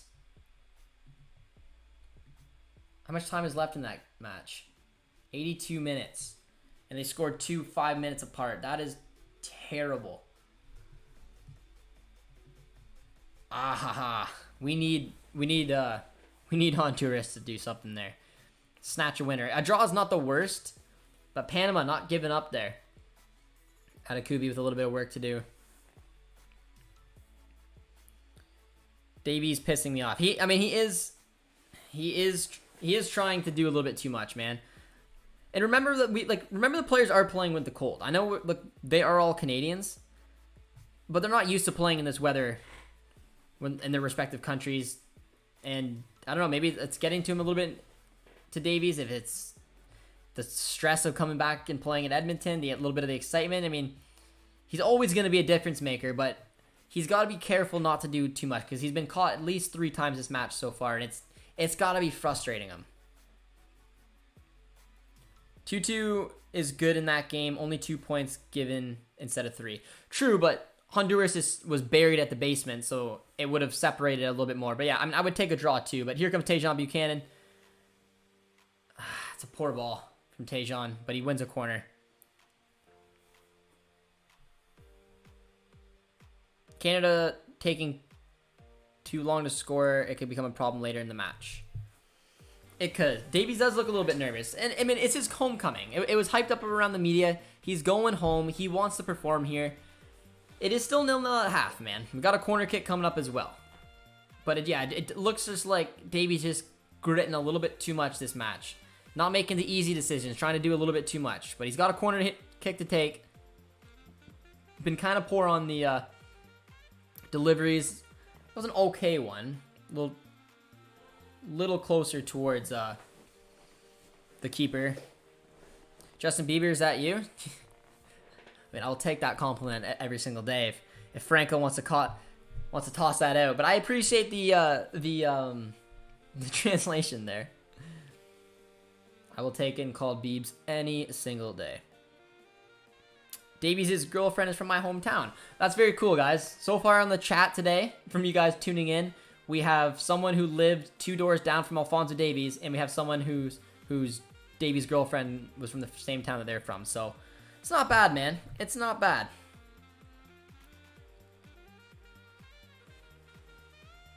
Adrian from Rabona TV tunes in today. Another beautiful Canadian out there. Good friend of mine as well. Says the amount of misplaced passes and over dribbling is a bit frustrating today. Adrian, you're spot on. For me, a lot of it personally stems from Davies. And I mean, he is the difference maker. He is the best in CONCACAF. He's the best player on this pitch tonight, and has his homecoming. He wants to be the difference maker, but it's a fine line in my eyes from being the one to be the difference maker to being the one who just overdoes it. And right now, Davies, I think, is just thinking a little bit too much and going a little bit too much on his own. I think I'd like to see him try to get a little bit more isolated on the wings. It's a nice little ball in from Eustachio, but defended well. I want to see Davies on the wings. I want to see him play to his advantage. He's good when someone can get the ball to him. And if that's why I think him and Larea play so well together when they're on the same side. It might be something worth doing, maybe tossing him on the right-hand side, is where we see Liam Miller now. To Eustachio. It's a good ball in, but defended very, very well. But he's just overthinking it a little bit too much. And the pitch doesn't look fun. I said like 3 or 4 times the ball has hit the pitch and just took a wicked deflection in some way. But I don't know. I think a halftime would be good for Canada here. They've been doing well in terms of possession. They've created the odd chance But again, something that this team needs to utilize is getting those overlapping runs. They have so much dangerous players from the outside, and they just haven't been finding it today. Davies, when he had the ball, has just done a little bit too much with it. Atakubi doesn't usually get up into the play, and we haven't utilized that right-hand side at all. As we see Tajon Buchanan now at striker. Oh, nice ball to find Tajon. Can Mark Anthony Kay get there? Leaves it for Eustachio. Nice ball to Liam Miller. They are all interesting though, guys. We all said that they would probably rotate around, and it's Davies at left mid, Liam Miller at right mid, and Tajon back up at striker, which is what I kind of wanted to see. Mateo says, I trust Herdman. Crazy team talk during the 45, and we'll see another... Yeah, I'm hoping for it, man. We're at the 45 minutes right now. There's 2 additional minutes added on. I'd really like to see... Panama's winning? Are you kidding? No way. Honduras. No. Absolutely collapsed. And now the pressure's even more on. And there's a dangerous free kick coming up for Costa Rica. Oh, man. Panama. It's a decent ball in there and over. That is terrible. That sucks. Honduras was buried in the basement. And if they were able to pick up 3 points, it wouldn't have really affected anything. But they took 3 big points off of Panama. Even a draw would have been respectable. But Panama down 2-0. Oh, I remember all the Hondurans when I put out my octagonal prediction said that I'm an idiot. Canada's gonna suck. Honduras third for sure. Now they're just giving us the middle finger, guys. That sucks. That actually sucks so badly. But it's alright. It just puts a little bit extra pressure now at halftime. Get Canada to collect their thoughts. And I personally, man, let me know what you guys would do at halftime. But I think I would bring on Osorio, turn this to a 4-2-3-1. And I'd go one of 2 things. I'd bring on Osorio, go 4-2-3-1. Or I'd maybe try to go to that 3-4-3. The 3-4-3, I think, is when we're at our best in terms of getting the fullbacks forward because you have that protection, having the three at the back. Lorea wants to bomb up and down the pitch, but he's got to be careful as well. That sucks. Panama. That's halftime, guys. 0-0. Frustrating 45 minutes for Canada, man, if I'm being completely honest. And to make it worse, Panama somehow is up 3-2. How's the Mexico game looking?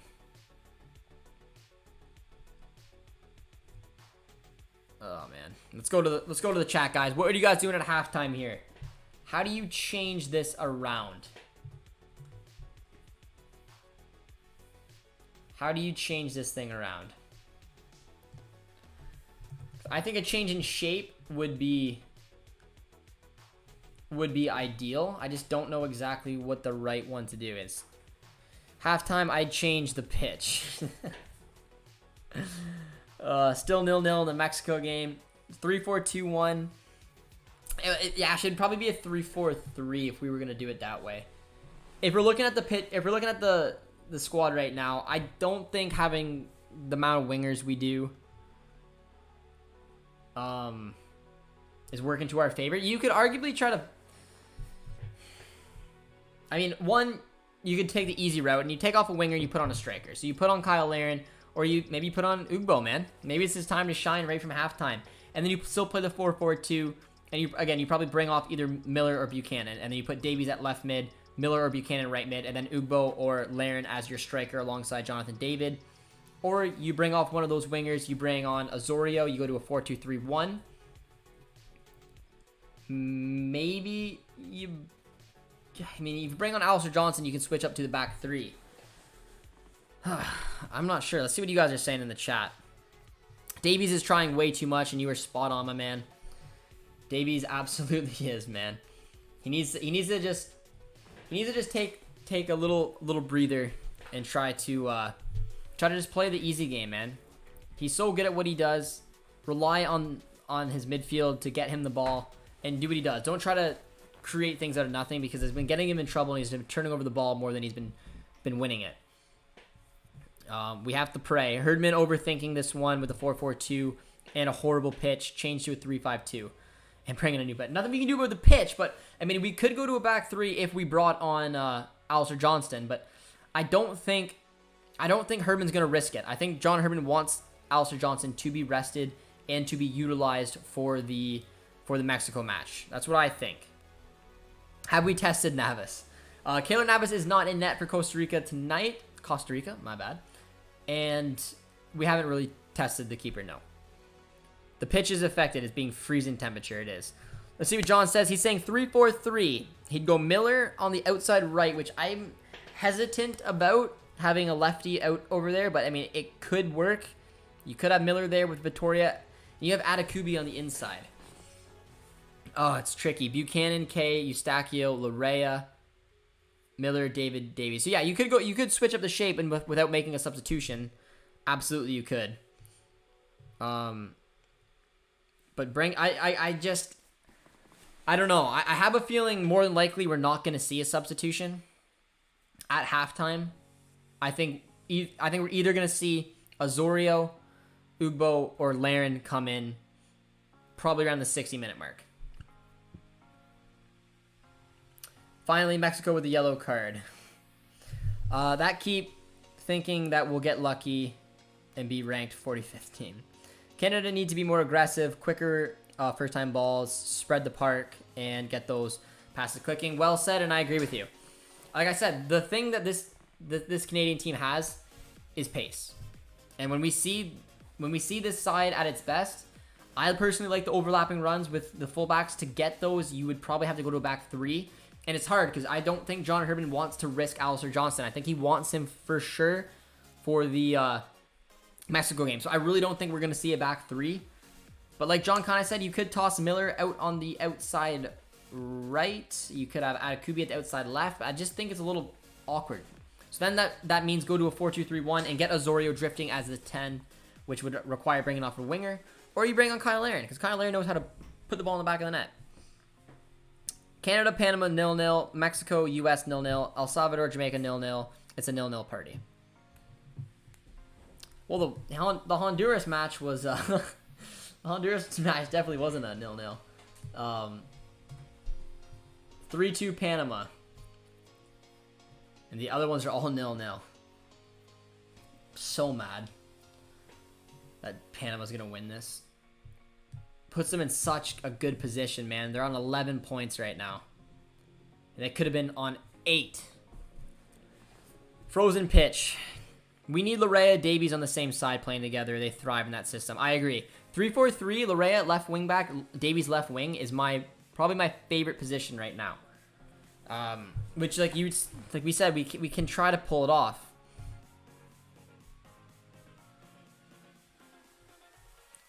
Get to 100 likes and Canada will score in the second half. You heard it from Brady, guys. If you're tuning in, be sure to drop a like. Say hello as well. Give me your guys' thoughts and opinions as well, because I'm very curious to see what Herdman's going to do here, because this was kind of a frustrating half. Let's be honest. I'd like to potentially see a change at halftime. I personally would, but Costa Rica will be coming harder the second half, and they'll try to score early in the second half. I hope not. The likes are spiking. You guys are killing it. I appreciate all the love. Still 0-0 in the Mexico and U.S. game, but it's getting a little more aggressive. Honduras is a joke. Every Canadian should be livid with Honduras right now. Canada has been doing better in the second half in most of their games, so I'm still hopeful. I am too. The atmosphere is very interesting. The pitch looks like crap, but we have possession. A chance is gonna come our way sooner than later. If Laren is fit, I'd like to see him get on the pitch sooner rather than later. I personally think Laren is a better goal scorer right now for Canada than Jonathan David is playing for the Canadian men's national team. Laren just finds a way to get the ball in the back of the net. I'd like to maybe see them both on the pitch together. I'm not sure the exact right thing to do. I think a switch out of this 4-2-3 or the 4-4-2 should be one. Like again, whether that's a 4-2-3-1 or a 3-4-3, but something needs to change. Just tell the boys there is a case of their favorite beer and for the win. The win by 7. The Canadians, man. Carlos Chilling says, "Sup, guys? How you doing, my man? Hope you're doing well today. But it should be 1-1. Mexico has missed some clear chances. I'm hoping that in the start of the second half, Davies starts passing it more instead of... Yeah, the thing about Alphonso Davies is that it takes... If he's able to use some of the other players at his disposal, he's got that step on any defender to get around him. And he's trying... I mean, he's got the ability to dribble around defenders as well, don't get me wrong. But because of his lightning speed against an aging Costa Rica side, just play the ball on the inside. You'll get it back. Find those runs. That's why I think a switch in shape, because what I'm seeing from Alphonso Davies is that when he's going on when he's as a striker, he's almost invisible. But when he's on the left-hand side, he drops inward, he looks for the ball, and then he's the one trying to create things. Which, again, he can do, but when you have the speed in his, we want to utilize that and get him into positions where he can run in on goal. Yeah, Honduras just half ruined my night. Bean's not having it. I'm hoping that in the start of the second half, Davies, yeah. I feel like we need a player like probably a creative at right back who's responsible defensively. He'll make a great sub, but he's not in the roster. Yeah, he's a good shout for that 24th, 25th spot, which we could have potentially utilized. I mean, Richie Larea is very good going forward. I just don't think he's playing where he needs to be.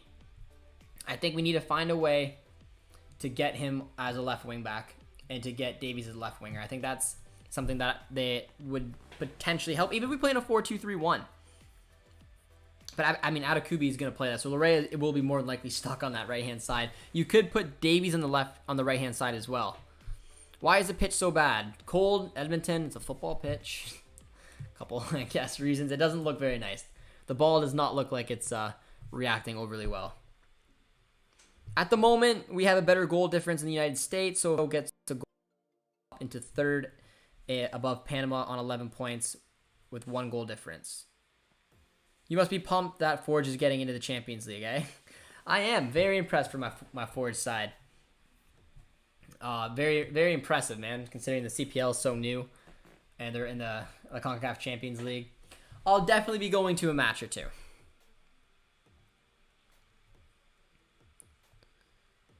Yeah, Honduras lost. It's just... That's a bummer. Let's take a look at the live table now. I believe we're still in third with the live table. Panama 3-2-2 on 11 points. Yeah, we need to win, man. We need to win this match. We need to win this match even more. I thought Honduras was going to do us a massive, massive favor. And they pissed it away. But toss some substitution, guys, because there's a lot of different contradicting substitutions. What substitution would you do at halftime? And who would you take out? Are you going Laren in? Are you going Ugbo in? Are you going Osorio in? My gut tells me I would do one substitution at halftime. It would be Jonathan Osorio. And I'd probably take off Miller. I think Miller's played better than Buchanan has in this first half. But I think Tejan can create something out of nothing. And I'd go in a 4-2-3-1. I'd move Buchanan as the left attacking mid. I'd have Osorio as the cam. And I'd have Davies at the right attacking mid. So Larea would play in behind him with David as your striker. That's what I would do. I think that team sounds pretty good. You utilize Larea and Davies playing together. You still could create a little bit of magic somehow from our boy Tejan. Watching the highlights of the last match against Panama at BMO, that pitch just looks so much better than what we're playing on right now, man.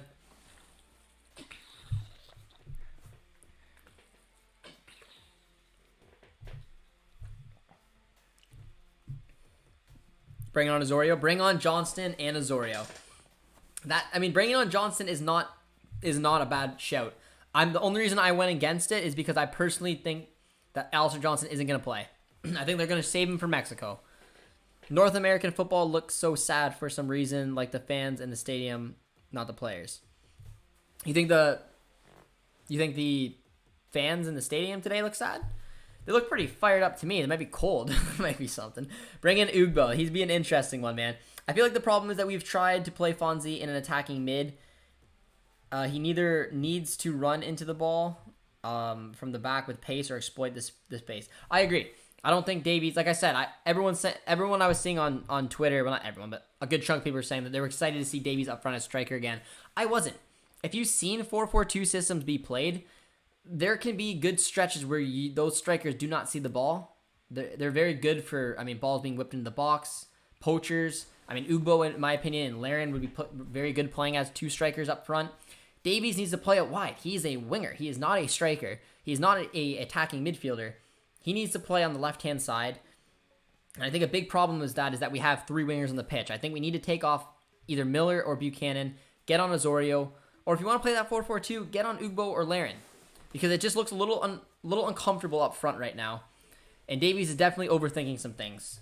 So a lot, and hopefully a team talk, a little slapping upside the head from John Herdman can get the boys fired back up, and hopefully a tactical change as well. I think is definitely needed just to get that little more creativity and get our best players being used the way that they should be. Herdman experimented, it didn't work, and I think you're right. But it's early on. There's still an entire second half to come, my man. But yeah, I don't think the Edmonton Stadium looks like a big success right now, man. Josh is preaching about Davies right now. He's our guy. It's still, I still back him the second half to be the difference maker. I just think he needs to be used out wide. I think it's simple. And I think that he'll find a good, I think Herdman will agree with me. And I'm expecting some type of change, whether it's a substitution or whether it's the personnel and we see just Davies out on the left. We'll have to see. Everyone hypes about how we drew away to Mexico and the U.S., but look at the amount of times we've lost useless points. Honduras, Jamaica, if we drew... those are impressive points, man. To the Mexico and U.S. is a massive point, both of them. I was angered about the Honduras match. I thought that one was really annoying. The Jamaican one was annoying as well, but it was a poor performance. This one we have to win. This one's a very important one. 2-5 looks a lot worse than 3-4. According to you, will this match be a tie? No, I'm still back in Canada to find a way. Herdman, great at making halftime adjustments. Oh, I believe, man. I believe. And we've showed it, man. We're better second half side than we are in the first. Is Hoylett in the squad? No, he is not. How did you get into football? Just always loved it, my man. Always loved it. Video games, playing it. And now, after sitting by myself for 23 years, started a YouTube channel, now get to talk about it. And it's pretty cool. And it's beautiful to see the love of this sport in this country. And I really, really enjoyed covering the Canadian men's national team, man, because it was almost like it was just a market that wasn't really there. Because I always followed the Canadian men's national team, but you never got super excited about them, and now it's just all I can think about. Not too sure how to explain it, but compared to Ireland matches, I go over here. There's everyone standing up, screaming. It's a different culture, I guess, North American is. But I'm curious. I'm not in the stands right now. I would be curious to see if Kelly tunes in here towards the end of the match to see how the atmosphere was. But yeah, the European atmosphere is definitely different. But we're getting ready for the second half, guys. I can't believe the Panama score. Yeah, a Panama loss would have helped us massively. So they teased us to 2-0 and then just collapsed. Ridiculous. The field does not mimic Canada's soccer qualities. That said, having a large pro-Can crowd might be worth it. Yeah. I don't know, man, but we're ready to go here. Second half is underway. Did not look like there's any substitutions. Don't know how much I love that. That's wild. But if you guys are just tuning in, be sure to drop a like. Be sure to drop a sub as well if you guys haven't done so yet. Always appreciated. Adam actually just commented on it. Says, it's crazy how you're already at 6.12k subs, bro. I've been here since the beginning, and you deserve it. Very, very kind words, my man. I really appreciate it. If If you guys are new and just tuning in and want to drop a sub, it means a lot. And I appreciate all you guys' support. But we got a big 45 minutes coming up here. And let's see if we can do something dangerous. Atakubi's got the ball. Atakubi loses it in a dangerous little area there. Edmonton was chosen for 2 reasons. 1, the temperature, and 2, because for years and years, Edmonton at least cheered for Canada, and everyone else cheered for the visiting team. Interesting input from Ken. The atmosphere looks incredible. I'll give them that. They've sold a lot of tickets. It's not really going out on the pitch, but lining up in the second half, it is this. If this side was going to go out there, nice little move from Tajon Buchanan. It is a system I'd like to see. It is it's a 4-4-2, but it's Buchanan and David as strikers. So Tajon playing as that kind of floating center forward role with Jonathan David as our striker. Liam Miller is out on the right and Davies is out on the left. I think that's what you need to do. But we did just gain a subscriber, Alexander. I appreciate the sub, my man. Getting us closer to that 7K mark. Much love, much love. Little step on it right there. Let's go Canada from Eric. Ryan Gauld for the Whitecaps. He's a beauty, man. You haven't been at BMO Field and the atmosphere. I have. I've been to BMO plenty of times. That's the closest. Forge is technically the closest professional team to me, but for years it was TFC, and yeah, they got a great atmosphere there as well. But yeah, I'm not sure. I'd like to hear. I'd like to hear if anyone's in the stands how the atmosphere is. Nothing wrong with picking Edmonton for a site hosting games. There are pros and cons in everything in life. Well said, man. You got deep there. Well said. Well said. But nice little move there from Miller. Looks like we're going to pick up where we left off with terms of possession, but Alphonso Davies once again is just taking things on his own. He's got to be careful, man. He's got to move that ball. He's got to move it a little bit quicker than that. The cold temperatures. Atakubi, you got to be careful. Joel Campbell's got it. Does very well. And here's a little opportunity here from Atakubi. And this is what we want. Overlapping runs. Find Jonathan David. It was a very poor ball for me. They just don't link up the way Davies and Larea do, man. I got to Montreal every summer to see TFC away, and the atmosphere is the closest thing to European atmosphere. I've heard Montreal has got an unbelievable atmosphere. I heard it is bumping and it is loud. Try to clear that out. Keep in mind, the Olympic Stadium, it has a track around it. Fans are very far back. They won't be able to pick up the mics near the field. Yeah. Like we said, there are pros, there are cons to each one. The conditioning of the field looks like a con for this one, but regardless, possession is still in Canada's grasp, and we need to get on the score. You need to get one soon, man. It's a poor ball. Let me know what you guys' first predicted sub will be. I'm predicting 60 minutes, and I'm going to say a double substitution. I think Laren and Azorio for me. And then I think another double substitution will come. It'll be Hutch and Ugbo. It's a poor ball from Steph. Oviedo's cutting up there, trying to kill some of this time off the clock. It's been all Canada in the opening 4-ish minutes. A lot of pressing there, and Kay does very well, as does Larea, to win a foul. Canada always has a good team, but failed when it mattered the most. Let's pray for the young players to make a change. This is a big performance. It has to be. If we draw here today, my confidence to Qatar 2022 is going to be taking a back seat. Especially because Panama won as well, which just ridiculous. But anyways, I don't know. They're going to know it. Canada's going to know at halftime, hey guys, Panama won. We need 3 points here tonight. It'll set us up still pretty nicely. Buchanan does well to find Larea. That's a foul, but they're going to keep it going. Finally, Miller. And he wins a corner. That was well done. It was well done. It was 1-on-2 there. But Liam Miller did well down the right-hand side to win himself a corner. And it's been a ton of corners this game so far. I hope Montreal hosts might be able to go to a game. Montreal's got a nice atmosphere. I think that'd be a good one. Let's go Mexico and let's go Canada. Cheers to Josh. Cheers, my man. Look at the amount of bodies in the box. It is Davies to take once again. Hopefully we can see a nicer corner from this one. Get a body in that box. Alphonso Davies. Oh, that was better. That was better. It was towards the near post. It looked like Miller got a head on it. But it's out for another corner. The pitch looks so jumped on TV. Who should we expect to win this game? Positive, man. We should expect Canada. Atakubi does well against Joel Campbell. And Atakubi once again. Jonathan David with it.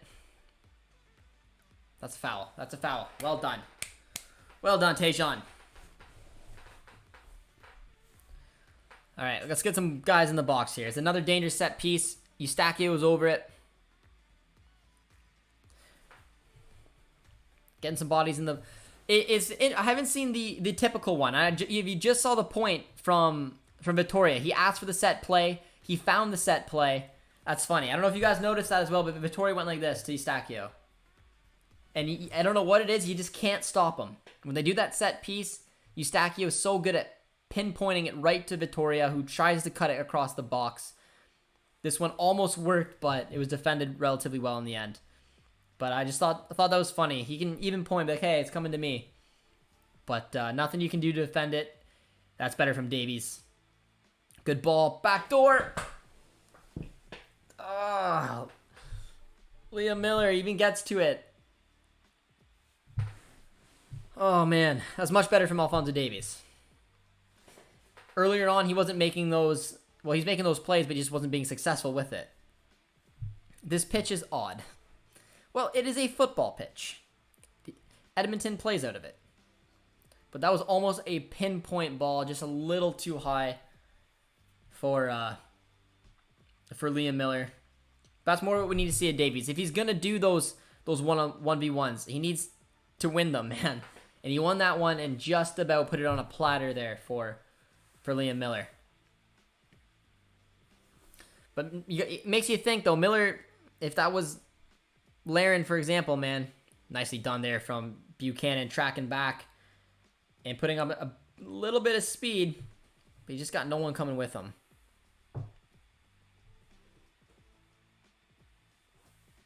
Nice ball.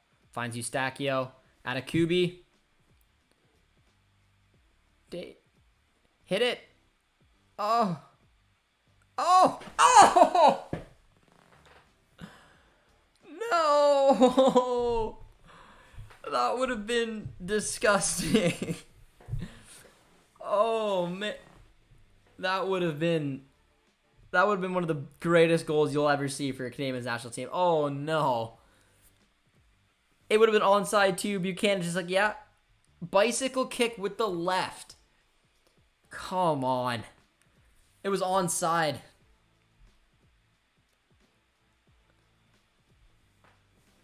Come on.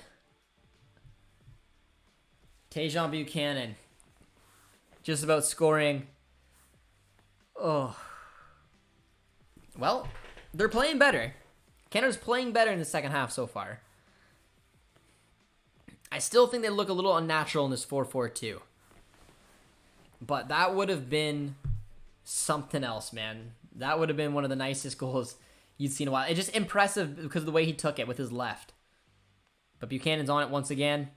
Looking a little bit more lively now. Going for bikes. Oh, Samuel Atakubi. The Canadians are having fun out there now. Still need a goal. Can't stress that enough. Victoria's with it.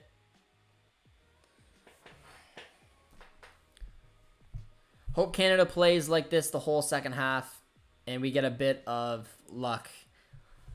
I wish that would have went in, man. I wish that would have went in. It would have been gorgeous, man. It would have been gorgeous. But Atakubi had a really nice turn there as well.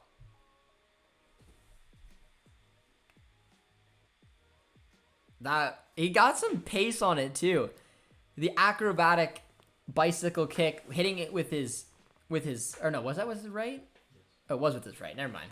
I was looking at it, had me confused. It was with his right, so it was not as impressive at first glance as I thought. Just because getting that power with it with his left was something else. But it was with his right. I just mislooked at it. Still would have been a filthy goal. Vittoria goes long. Beautiful ball from Atakubi to find Alphonso Davies, who needs to find a way to get involved a little bit more in this game and not do stuff like that. It did go out, though. We got to score, bro. Let's go for a goal. We need to. The fact that Panama won makes this a lot more stressful. A draw would have been fine. I would have been fine with it. But what Canada's doing very well today is continually drawing fouls. Liam Miller, once again, he would have lost possession of it, but he was still able to get the foul, and again, another free kick. Costa Rica has been defending very, very well tonight in terms of set pieces. And they, once again, another one, but it finds Buchanan to Steph. Eustachio, that looks promising. Oh, yes! Yes! It's about time. It's about time. That's why Keylor Navas is not in net. That is why Keylor Navas is not in net. That's what you want to see. Oh, baby. There we go. There we go. It came. Not the prettiest goal you'll ever see. The bicycle kick would have looked nicer. But Steph doing what he had to do. Nice. It was a nice ball, clearly onside. The keeper just completely misjudges that. I don't think he got shoved into by any stretch. There wasn't any complaints either, really. I think he just his poor goalkeeping is what it was, and it fell to Jonathan David, who just slid it into an empty net, baby. There we go. With the celebration. Oh, man. That was horrible from the keeper, man. Keylor Navas, you gotta imagine would have had that.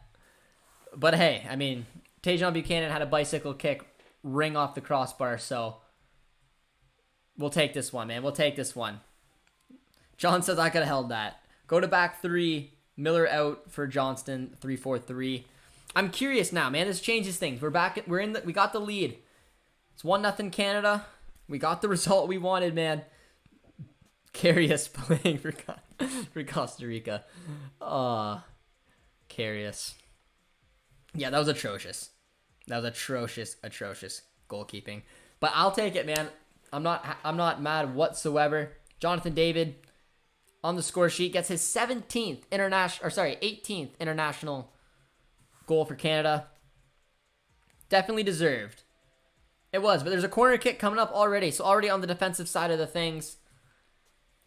See what we can do. I'm curious now to see how this changes the complexion of the match and what Herman may do in terms of substitutions. Very well defended there from Stefan Eustachio. Nice little ball there. Now remember, Vittoria is on a yellow as well. Ooh, good chance there. I'm not sure if that's going to come into the play for John Herdman if he'd look to put on Henry for Vittoria. I don't know if I would do that. You have Cornelius on the bench. You have Alistair Johnson on the bench. Absolutely nothing. Anything can happen. Need to hit Costa Rica on another counterattack. This puts us second in the live table. I will take that any day of the week. I just wish Panama would have freaking drew. Or at least lost. It is what it is. It's alright, guys. If you guys are fired up for that goal, man, be sure to drop a like on the stream. Be sure to drop a sub as well. Let me know if you're new to the channel as well. And if you are, where you're tuning in from. And if you're cheering on Canada, if you're cheering on Costa Rica, as Liam Miller's got the ball down the left-hand side and wins another corner kick. Wonderful. I'm praying for a second. It is wonderful, my man. It is wonderful. We have a corner kick coming up. Assuming Eustachio is to take. Another good work. I think Miller's had a good game today. I don't know what you guys. I think Liam Miller's been good today. Nice. Oh! That was a really good save. It looked like at first glance. Vittoria, very hard man to get the better of in the box like that. Looked like a really, really good save. Davies with it. Finds Mark Anthony Kay. Kay's so good on the ball, man. He's so good just taking that second, creating a little space for himself. But Costa Rica is pressing hard, and with that, they win possession in a good area. They win a foul, too. Yes, Miller's best game in a Canada jersey, apart from the one pre-octagonal match, and those games hardly count. Doesn't look like the keeper knew too much about that last one. He just kind of stood there, and Vittoria didn't get as much on it as I thought. Jonathan David scored, my man. Jonathan David scored. Awful mistake from the keeper, but we'll take it. Karius did a little bit of magician for us. Vancouver, my girlfriend making dinner while I watch the game. Got you in my earbud. So you're just living your best life, aren't you? You're just living your best life. I respect it. I respect it. But poor ball there, and Canada once again can take a breather. Both Millers today have been good. It's better though. We're using the wings a lot more. We're using the wings a lot more in the second half, which is the clear indication of what we needed to do. And let's see if we can go for the throw. Let's see if we can go for the jugular, get a second one here. It's an interesting pass from Mark Anthony Kay. Got to be careful there to find Vittoria, who's just going to punt it upfield. 62 minutes in. You got to feel like a substitution is coming at some point. I cannot see the match, not paying for a subscription to watch a couple matches per year.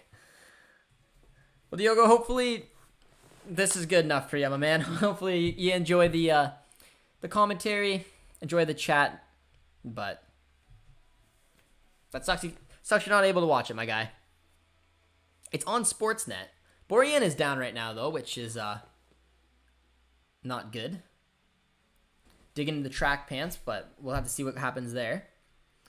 Same here. Love the commentary. I appreciate that, guys. I hope you guys enjoy this stream. Love doing them in front of you guys and seeing the love for our sport. Canada all the way. Watching from Ottawa. Watching you from Australia. Come on, Canada. Very cool, Kevin. Maxime Crépeau is going to have to warm up.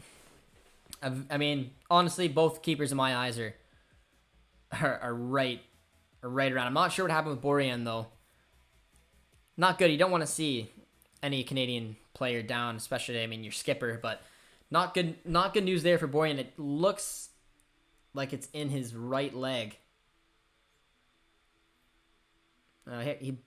He went down there. It looked like he almost grabbed, I don't know. It looked like he grabbed his left hamstring, and then it looks like they're working on his right.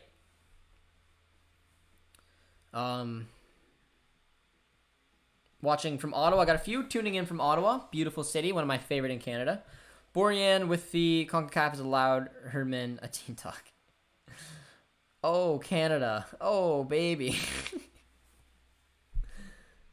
AJ. Good old Gareth Wheeler. The old Canada old baby. But we do have a substitution, guys. Liam Miller, who I thought was very good today, for Kyle Aaron. So it's still 4-4-2. Buchanan on the right. Davies on the left. Laren and David up front. It's got to be. Kyle Aaron back in, man. It's good to see. Playing better. Don't count. We need another goal to kill the momentum. I'm subbing you now. Sorry, I forgot to. You forgot to sub, my man. I appreciate that you did now. It's all good, man.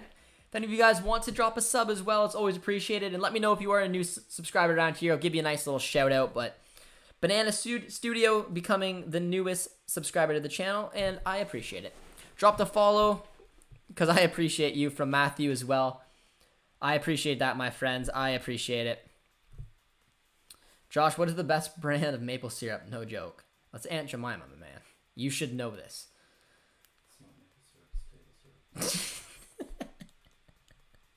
Producer T says it's table syrup, not maple syrup. So I don't. What's the best maple syrup, Taylor? Go to a place that gets it out of the trees and you get natural stuff. Natural stuff is the answer from Producer T. But Buchanan. 0 calorie, go for Walden Farms. Walden Farms, 0 calories. Several cavities.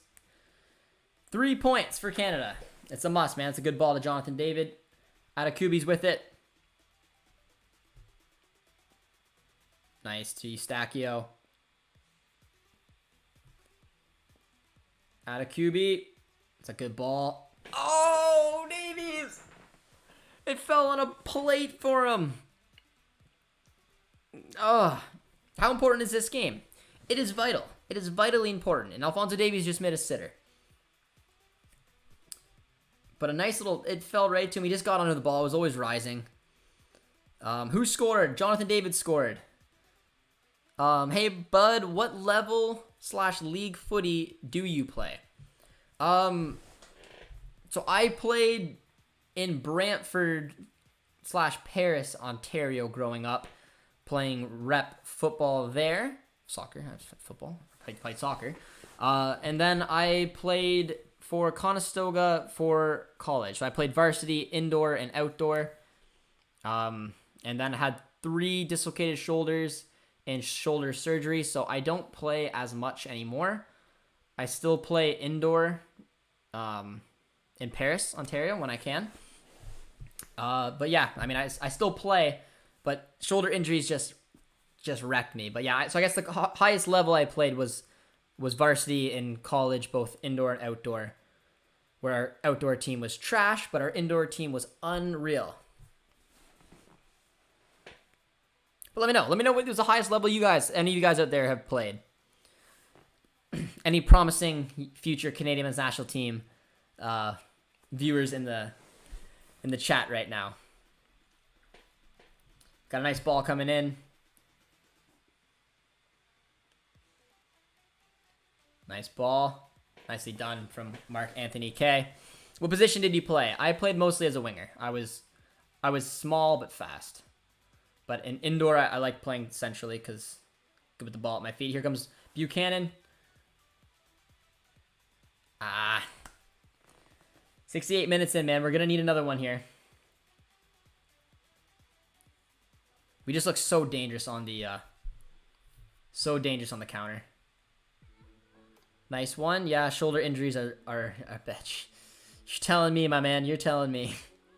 What school? I'm at Laurier, trying to play for them. I went to Conestoga College, so I played through the college level. We played a few universities through indoor. Played Guelph. I think we played Laurier indoor as well. Scored the winner in the 2017 Hamilton Cup at Tim Hortons Field. Oh, there you go, David. Very impressive. JJD, I know you stream your commentary for the game, but will you ever go to a Canada game? Yes. I hope. Not sure when, man. I'm not sure when. I hope. I really enjoy doing this. I had the opportunity to go to BMO a couple times, but chose to do this instead. But we'll see. I will 1000% go to one eventually. Do you think CONCACAF 4th place wins the Interconfederational playoffs? It'll depend who they take on. For example, Uruguay or Colombia end up in that South America spot and have to take on the CONCACAF side. They're going to be in trouble. But it could be New Zealand. Could be an Asian team. We don't know yet. Alfonso, man, you got to play that ball. K does well there. Poor there from Fonzie, man.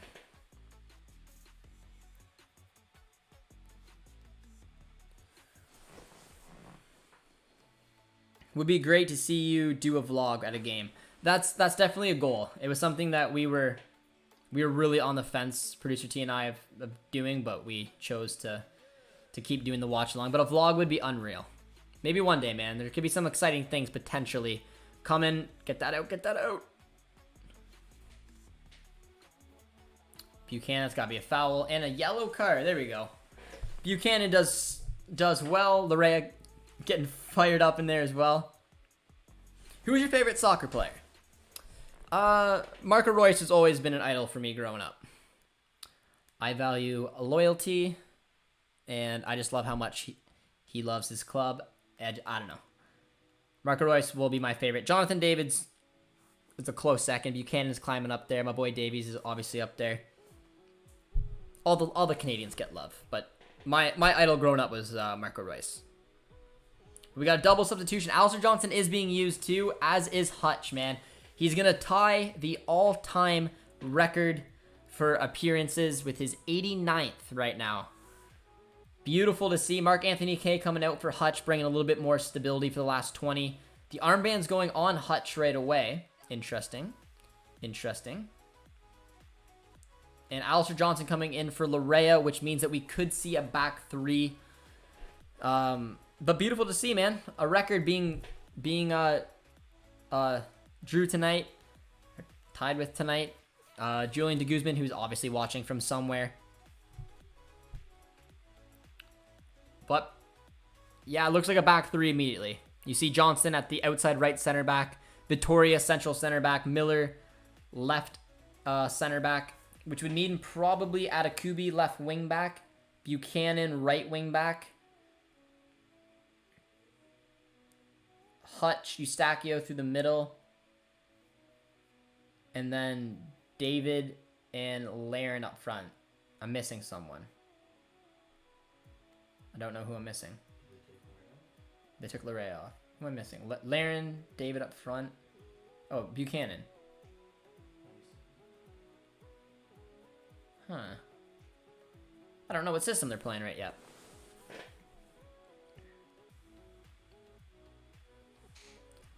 I want Hutch to hit 100.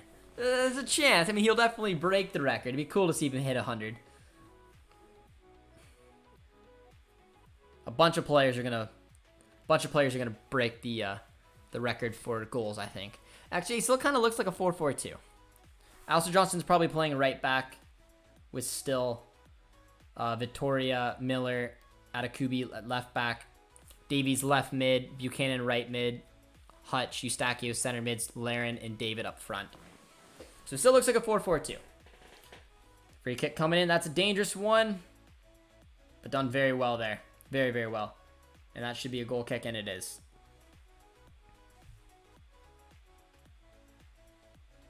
Favorite player, Christine.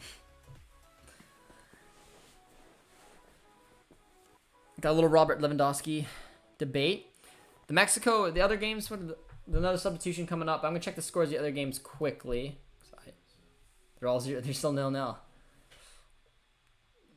Jamaica and El Salvador matches in the 82nd, and the U.S.-Mexico's in the 70th. Hutch with a nice little ball. Canadians say hi. Canadians say A. Nice ball back. Hutch on it. Good to see, man. Bring a little bit of stability, a little defensive awareness as well.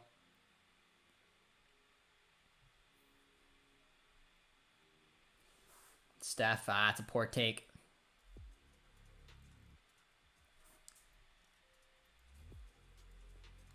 Nicely done from Atakubi. Hey, don't you like CR7? I like CR7. Are we going to see Ugbo? I think so. I guessed we'd probably see like him at some point. I thought maybe 20-ish minutes maybe in each match, but it obviously doesn't look like I'm right. At least in this one so far. It'll depend. It'll depend. We've used 4 substitutions now, or 3. We have Hutch on, Laren on, Alistair Johnson on, so that's 3. I think it's only 3 so far. But here comes Davies. That's where you want to see him. Pour across, man. Davies had a tough match today. Davies had a tough match. Josh, will you do another shot of maple syrup if we qualify for Qatar? If that's what it takes, then that's what we'll get. I did that when the ladies won gold.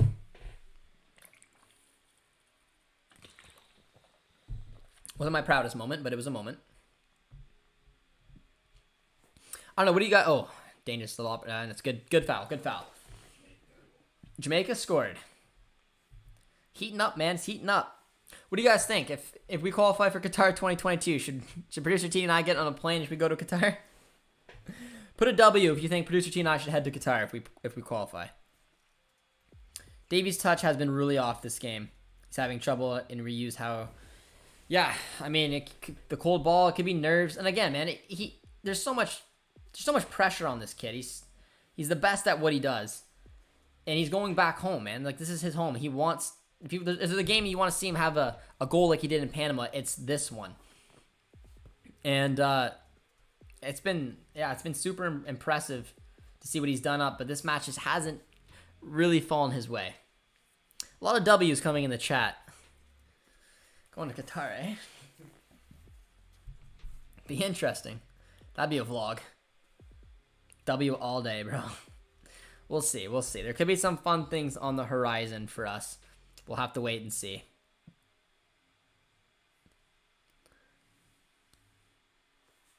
Here comes Alistair Johnston. Poor ball. Poor ball from Alistair Johnston. Good to see him get up in the play like that, but Hutch is on it. Very good at shielding the ball.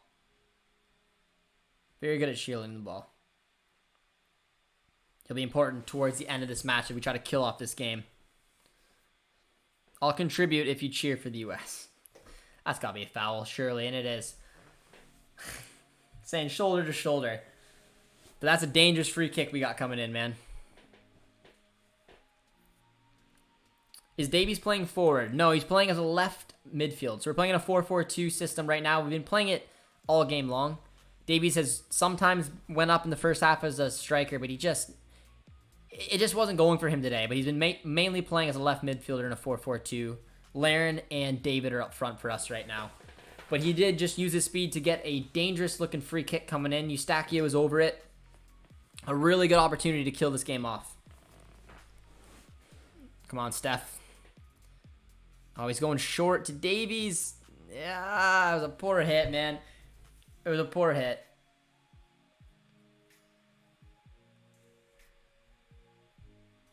Alistair Johnston plays it out.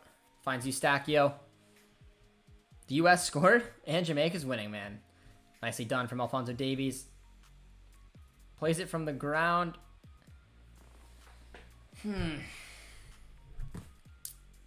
What's your favorite province, city in Canada? My favorite province is Ontario. Only one. I guess I've been to Quebec, but I didn't like it that much. So it's my favorite. And my favorite city is Ottawa, for sure. I love going to the nation's capital. I've been there several times. Had to go there a lot for my other job. And I'm a Sens fan. And my girlfriend's family's from there. So it's a city that I really like. I like Guelph a lot too, to be fair. Christian Pulisic scored. The man heading to Genoa. Impressive, man. Impressive. The bill for Genoa is going to get a little bit steeper there. I kid, of course. There's no way he's going to Genoa. Ontario is the whole of Canada. I've never been to BC, man, so it's hard to me to speak. It's hard to me to speak to it. I'm assuming if I went to BC, I'd probably think it'd be pretty sweet, but I've never been.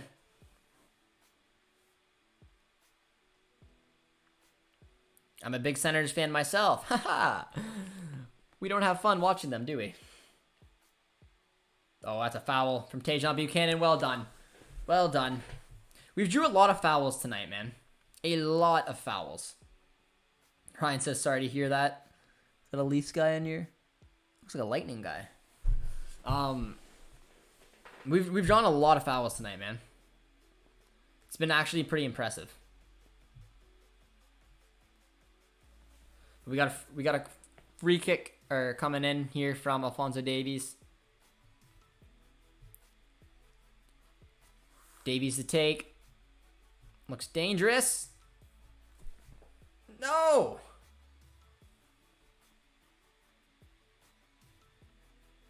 Oh, it looked like it went off his hand. I mean, the first thing I saw was...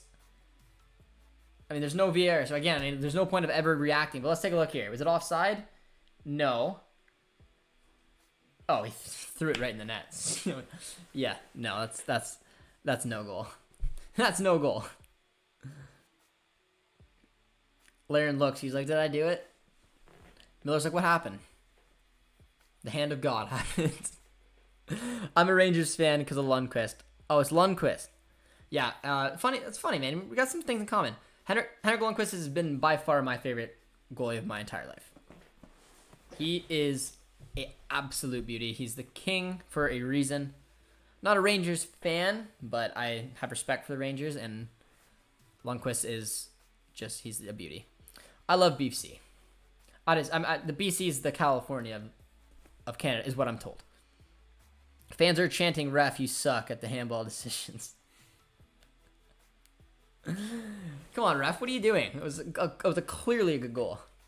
Davies, play the ball, my man. Play the ball. You're a 1-on-2, and you were up a goal, man. Be very, very careful. Looks like there's another body getting ready to come on. I couldn't tell who it was, though. Kyle Larin with it. Tajon Buchanan. Nice ball. Finds Eustachio. Is he going to go for distance? He is. Poor decision, probably, in the end. I got all you Sens fans. Alistair Johnston.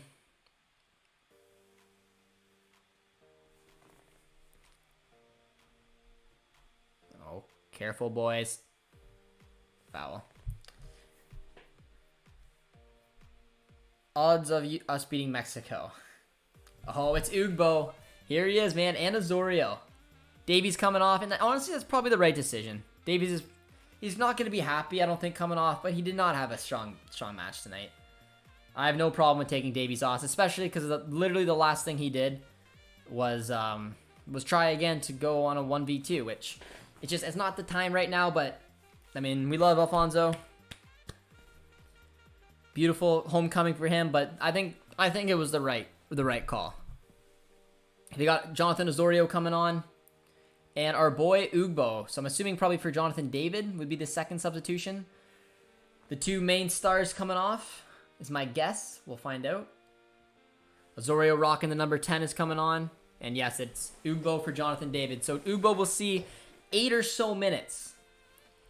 The new boy coming on, man. Drop a big old W for our new Canadian men's national team striker, Ike Ugbo. Ugbo, a lot of excitement, man. Do you speak French? I do not. I'm sorry for that, my friends. I'm sorry for that. Couple W's coming in. Yeah, we need to delete Usana. Put her in a timeout. Pretty sure he's got strict rules. Also, I am pissed, but we will have another shot on Tuesday. Canada needs to attack. I don't know about attack. We're in the last 10 or so. I think we need to be very strategic about how we want to play this last 10 or so minutes. Atiba's going to be very important to being able to just kind of relax the nerves, get the team playing as he wants them to. It'd be beautiful to see Ugbo come on here and score in the 8 minutes we'd see. It'd be a nice little hello. Nicely down there from Hutch. Gotta be careful, but it's punted up field from Kyle Larin. We lost a lot of pace there from Davies and well, I guess David's. I mean, we don't know. Ugbo looks quick, but Osorio obviously brings a little bit less pace. He's playing as a left midfielder right now, with Buchanan out on the right and still having Larin and Ugbo as our two strikers.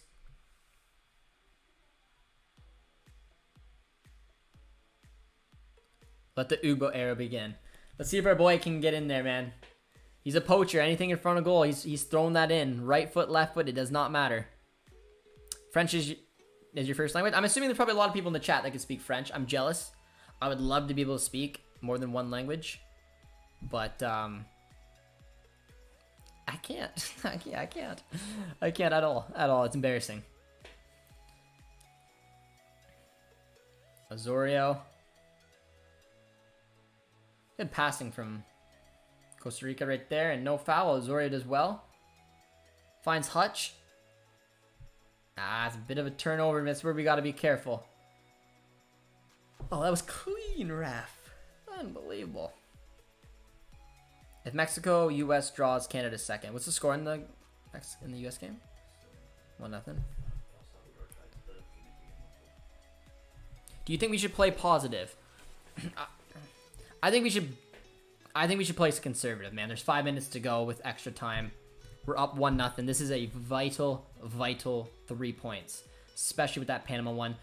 I don't want to sit back and just simply defend because that always invites pressure, which in my opinion does create chances.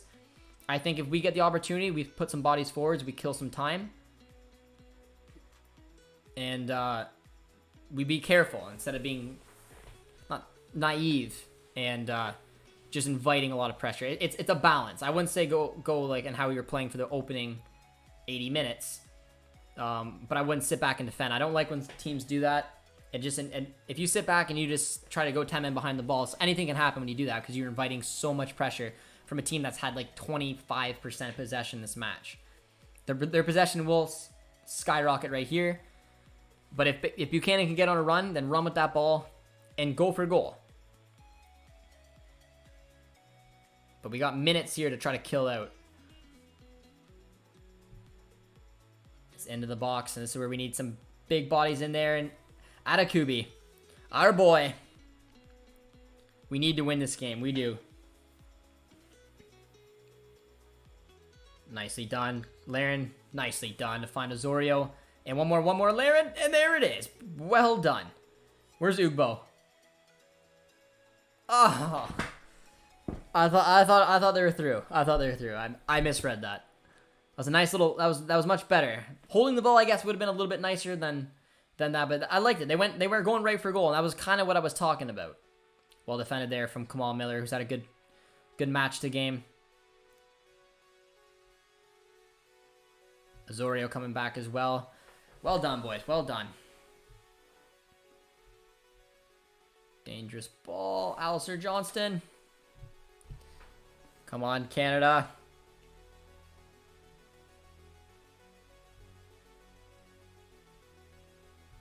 Keep the win.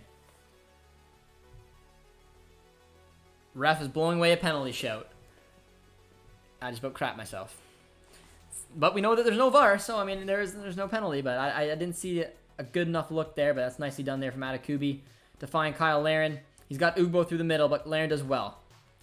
Good at holding up the ball, and that's exactly what he needed to do. Find a way to get it back to Hutch. Oh, Hutch, man. Oh, and the flag goes up for offside. I think that was a wrong call. But Kamal Miller does so well. Having the pace of Kamal Miller back there balances out with Vittoria so well. I really like what Kamal Miller has brought to the Canadian men's national team side.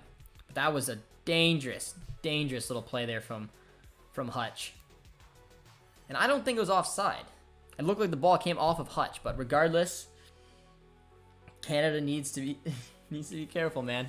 But that's exactly what Laren was supposed to do. Hold up the play like that and find Hutch, but Hutch just panicked a little bit. It could have been catastrophic there, but Kamal Miller, with the speed and the strength, is just did so well there. Even if it was onside, he would have got there. Nicely done from Sam Atakubi. Had good feet today. To find Hutch, to find Kyle Laren. I thought he was going to square it. If you guys are just tuning in, we're on the 88th minute, going into the 89th minute. Be sure to drop a like if you haven't done so yet. Drop a sub as well if you guys are new around here. A lot of new faces in the chat. We appreciate you guys tuning in for us. We're going down now to almost injury time. And we won ourselves a corner, which is exactly what you need to do when you're up by one. I'd want to put Hutch towards there because Hutch is very good at sealing. But look at that. They're going for it. 89th minute. Why not? Eustachio defended well to find a Tajon Buchanan. Buchanan does well. 2-0 for the U.S., man. El Tri. That's a tough couple games. 3 now, I believe. 2 finals. And a World Cup qualifier that they've lost to the U.S. Not very good. Curious to see what... We're going to get Owen back on the channel for our match preview. So curious to get his takes on the U.S. match there. But Hutch is on the ball to find Tajon Buchanan. 4 additional minutes. Let's hold on the ball, boys. Let's hold on the ball. Atakubi to Osorio. Does very well from Osorio. No foul. He's going to go for it. Jonathan! This is not the effort you want to see, my man. Oh, man. It's 2-0. Oh, man. That was not a good effort from Jonathan Zori. Very well worked. I think Atakubi's had a good game as well. I know he's more on the defensive side of the fullback position, but I mean, I loved his feet today. There's been 2 or 3 occasions he's just been flawless. Kamal Miller's down right now, which hopefully just will eat away some time and it's nothing serious. Kamal Miller's been very good today.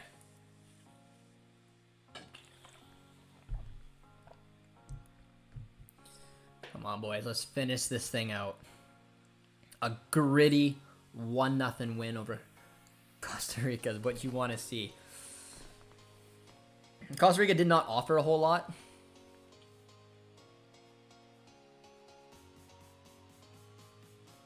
John Herdman getting the boys ready. Oh, John Herdman's getting hugged. From the crowd made their way down to John Herdman. I'd give John Herdman a hug too. I don't know if I would go through security to do so, but how many additional minutes? There's 4 additional minutes, but Kamal Miller looked like he got kicked in the face. So I mean, I'm assuming this is a little bit of gamesmanship and trying to hopefully sit down. Hopefully it's not too serious. He did get a decent boot to the chin. So I mean, Hutch is trying to relax everybody.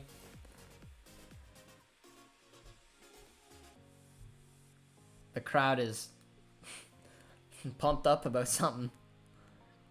What's the time now? There's 4 additional minutes added. I think it's about 90. It's 92:15.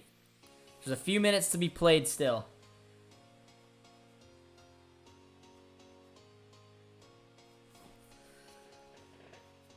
The nerves set in. John Herdman got a nice hug from someone from the fan. The pitch invaders stole the corner flag. They aren't showing it.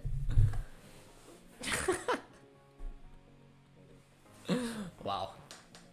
Well, he won't be invited back anytime soon. Made the most of it. I always find it funny when people invade the pitch in like the 50th minute. It's like, why wouldn't you wait till the end of the game? Do it at this moment. But I don't condone invading the pitch. It's just stupid. You're gonna get in trouble. Probably won't be allowed back.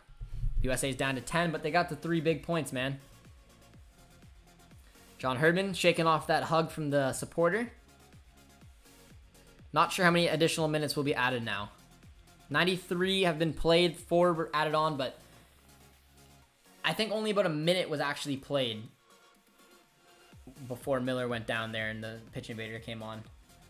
So I'm expecting at least 3 more minutes to be played, guys, so let's see how this thing goes. Nicely done from Victoria. A lot of decent performances on the back end today. I really liked Atakubi's game. I thought he played very well. I thought Davies had a tough game. To be honest, that was a poor ball. It's Ugbo. Oh! EK Ugbo. The immediate. I thought that would like dented the post, but it hit from the post from behind. That was another poor play there. Just went right to EK. And we know from what we've seen and heard from him, he's going to hit it from anywhere. And it was a decent little effort. It was wide of the net. Never going to trouble the keeper, but had some pace, man. He can definitely crank one. But a nice little look there as our newly capped Canadian men's national team getting his first cap while Atiba's getting his record-tying 89th.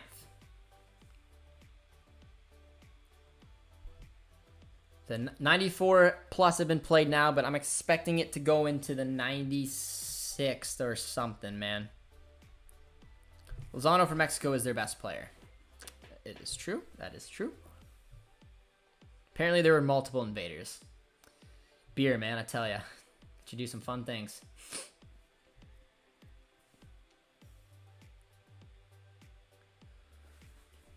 $95. End this game. That's a foul, ref. Nicely called. Nice call. I'm not complaining about that any single time. David says, congrats, Canada. Blow the whistle, man. It's not done yet. Weah very strong for the U.S. He's very quick. Get your milk and eggs out. Finish this up. Milan Borjan with those nice little sweatpants coming up to punt this up with a pitch one final time. Get this match over. Get Canada the 3 big points they needed. If Panama would have lost or drew, this could have been a perfect night. But they are still in the hunt.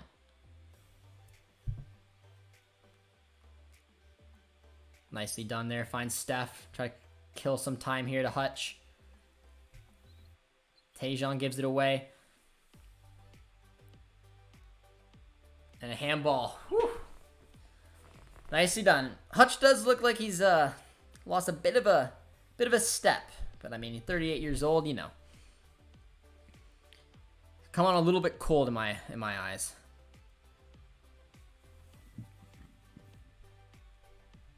Blow the whistle, ref.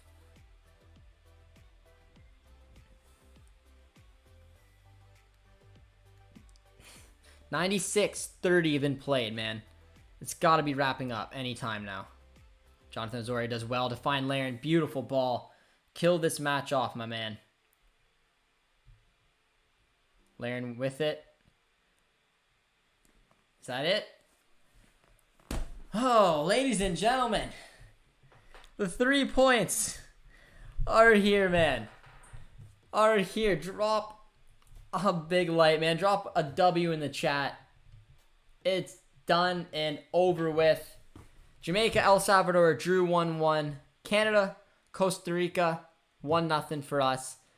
We sit in third now with 6, and fifth place is 6th. We have 13 points in third, and fifth is with 6th.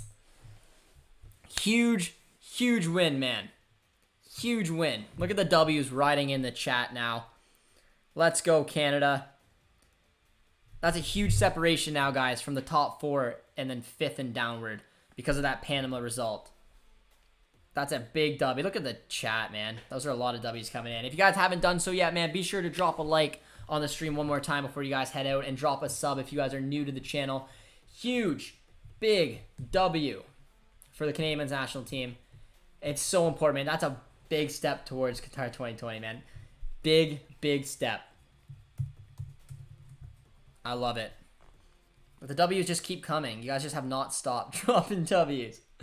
It was a good performance. It wasn't the most exciting match. I'm not gonna pretend that it was. It wasn't the most exciting match you'll ever see. But it was a good match. Job done. Canada knew exactly what they had to do. They came in here being the home side and not taking anything for granted, and they got the result we like. We're going to get our 5 takeaways video up for you guys, where we'll break down the match a little bit more, so hopefully you guys will stay tuned for that. We're at 143 likes, guys, so I appreciate everyone who tuned in for a massive step. I mean, the W's are literally just continuing. I love it, man. I love it, but yeah, let's see if we can hit 150 likes on the way out. So if you guys haven't done so yet, drop a like, drop a sub. I appreciate everyone who tuned in throughout the watch along. You guys were a fantastic chat. It was a nail-biter-ish, but, I mean, Canada were deserved winners, and we got the job done, guys. So I appreciate everyone tuning in for this match. We'll see you guys for the 5 takeaways that will pop up probably relatively soon. And, yeah, cheers, friends. Enjoy, and talk to you guys soon.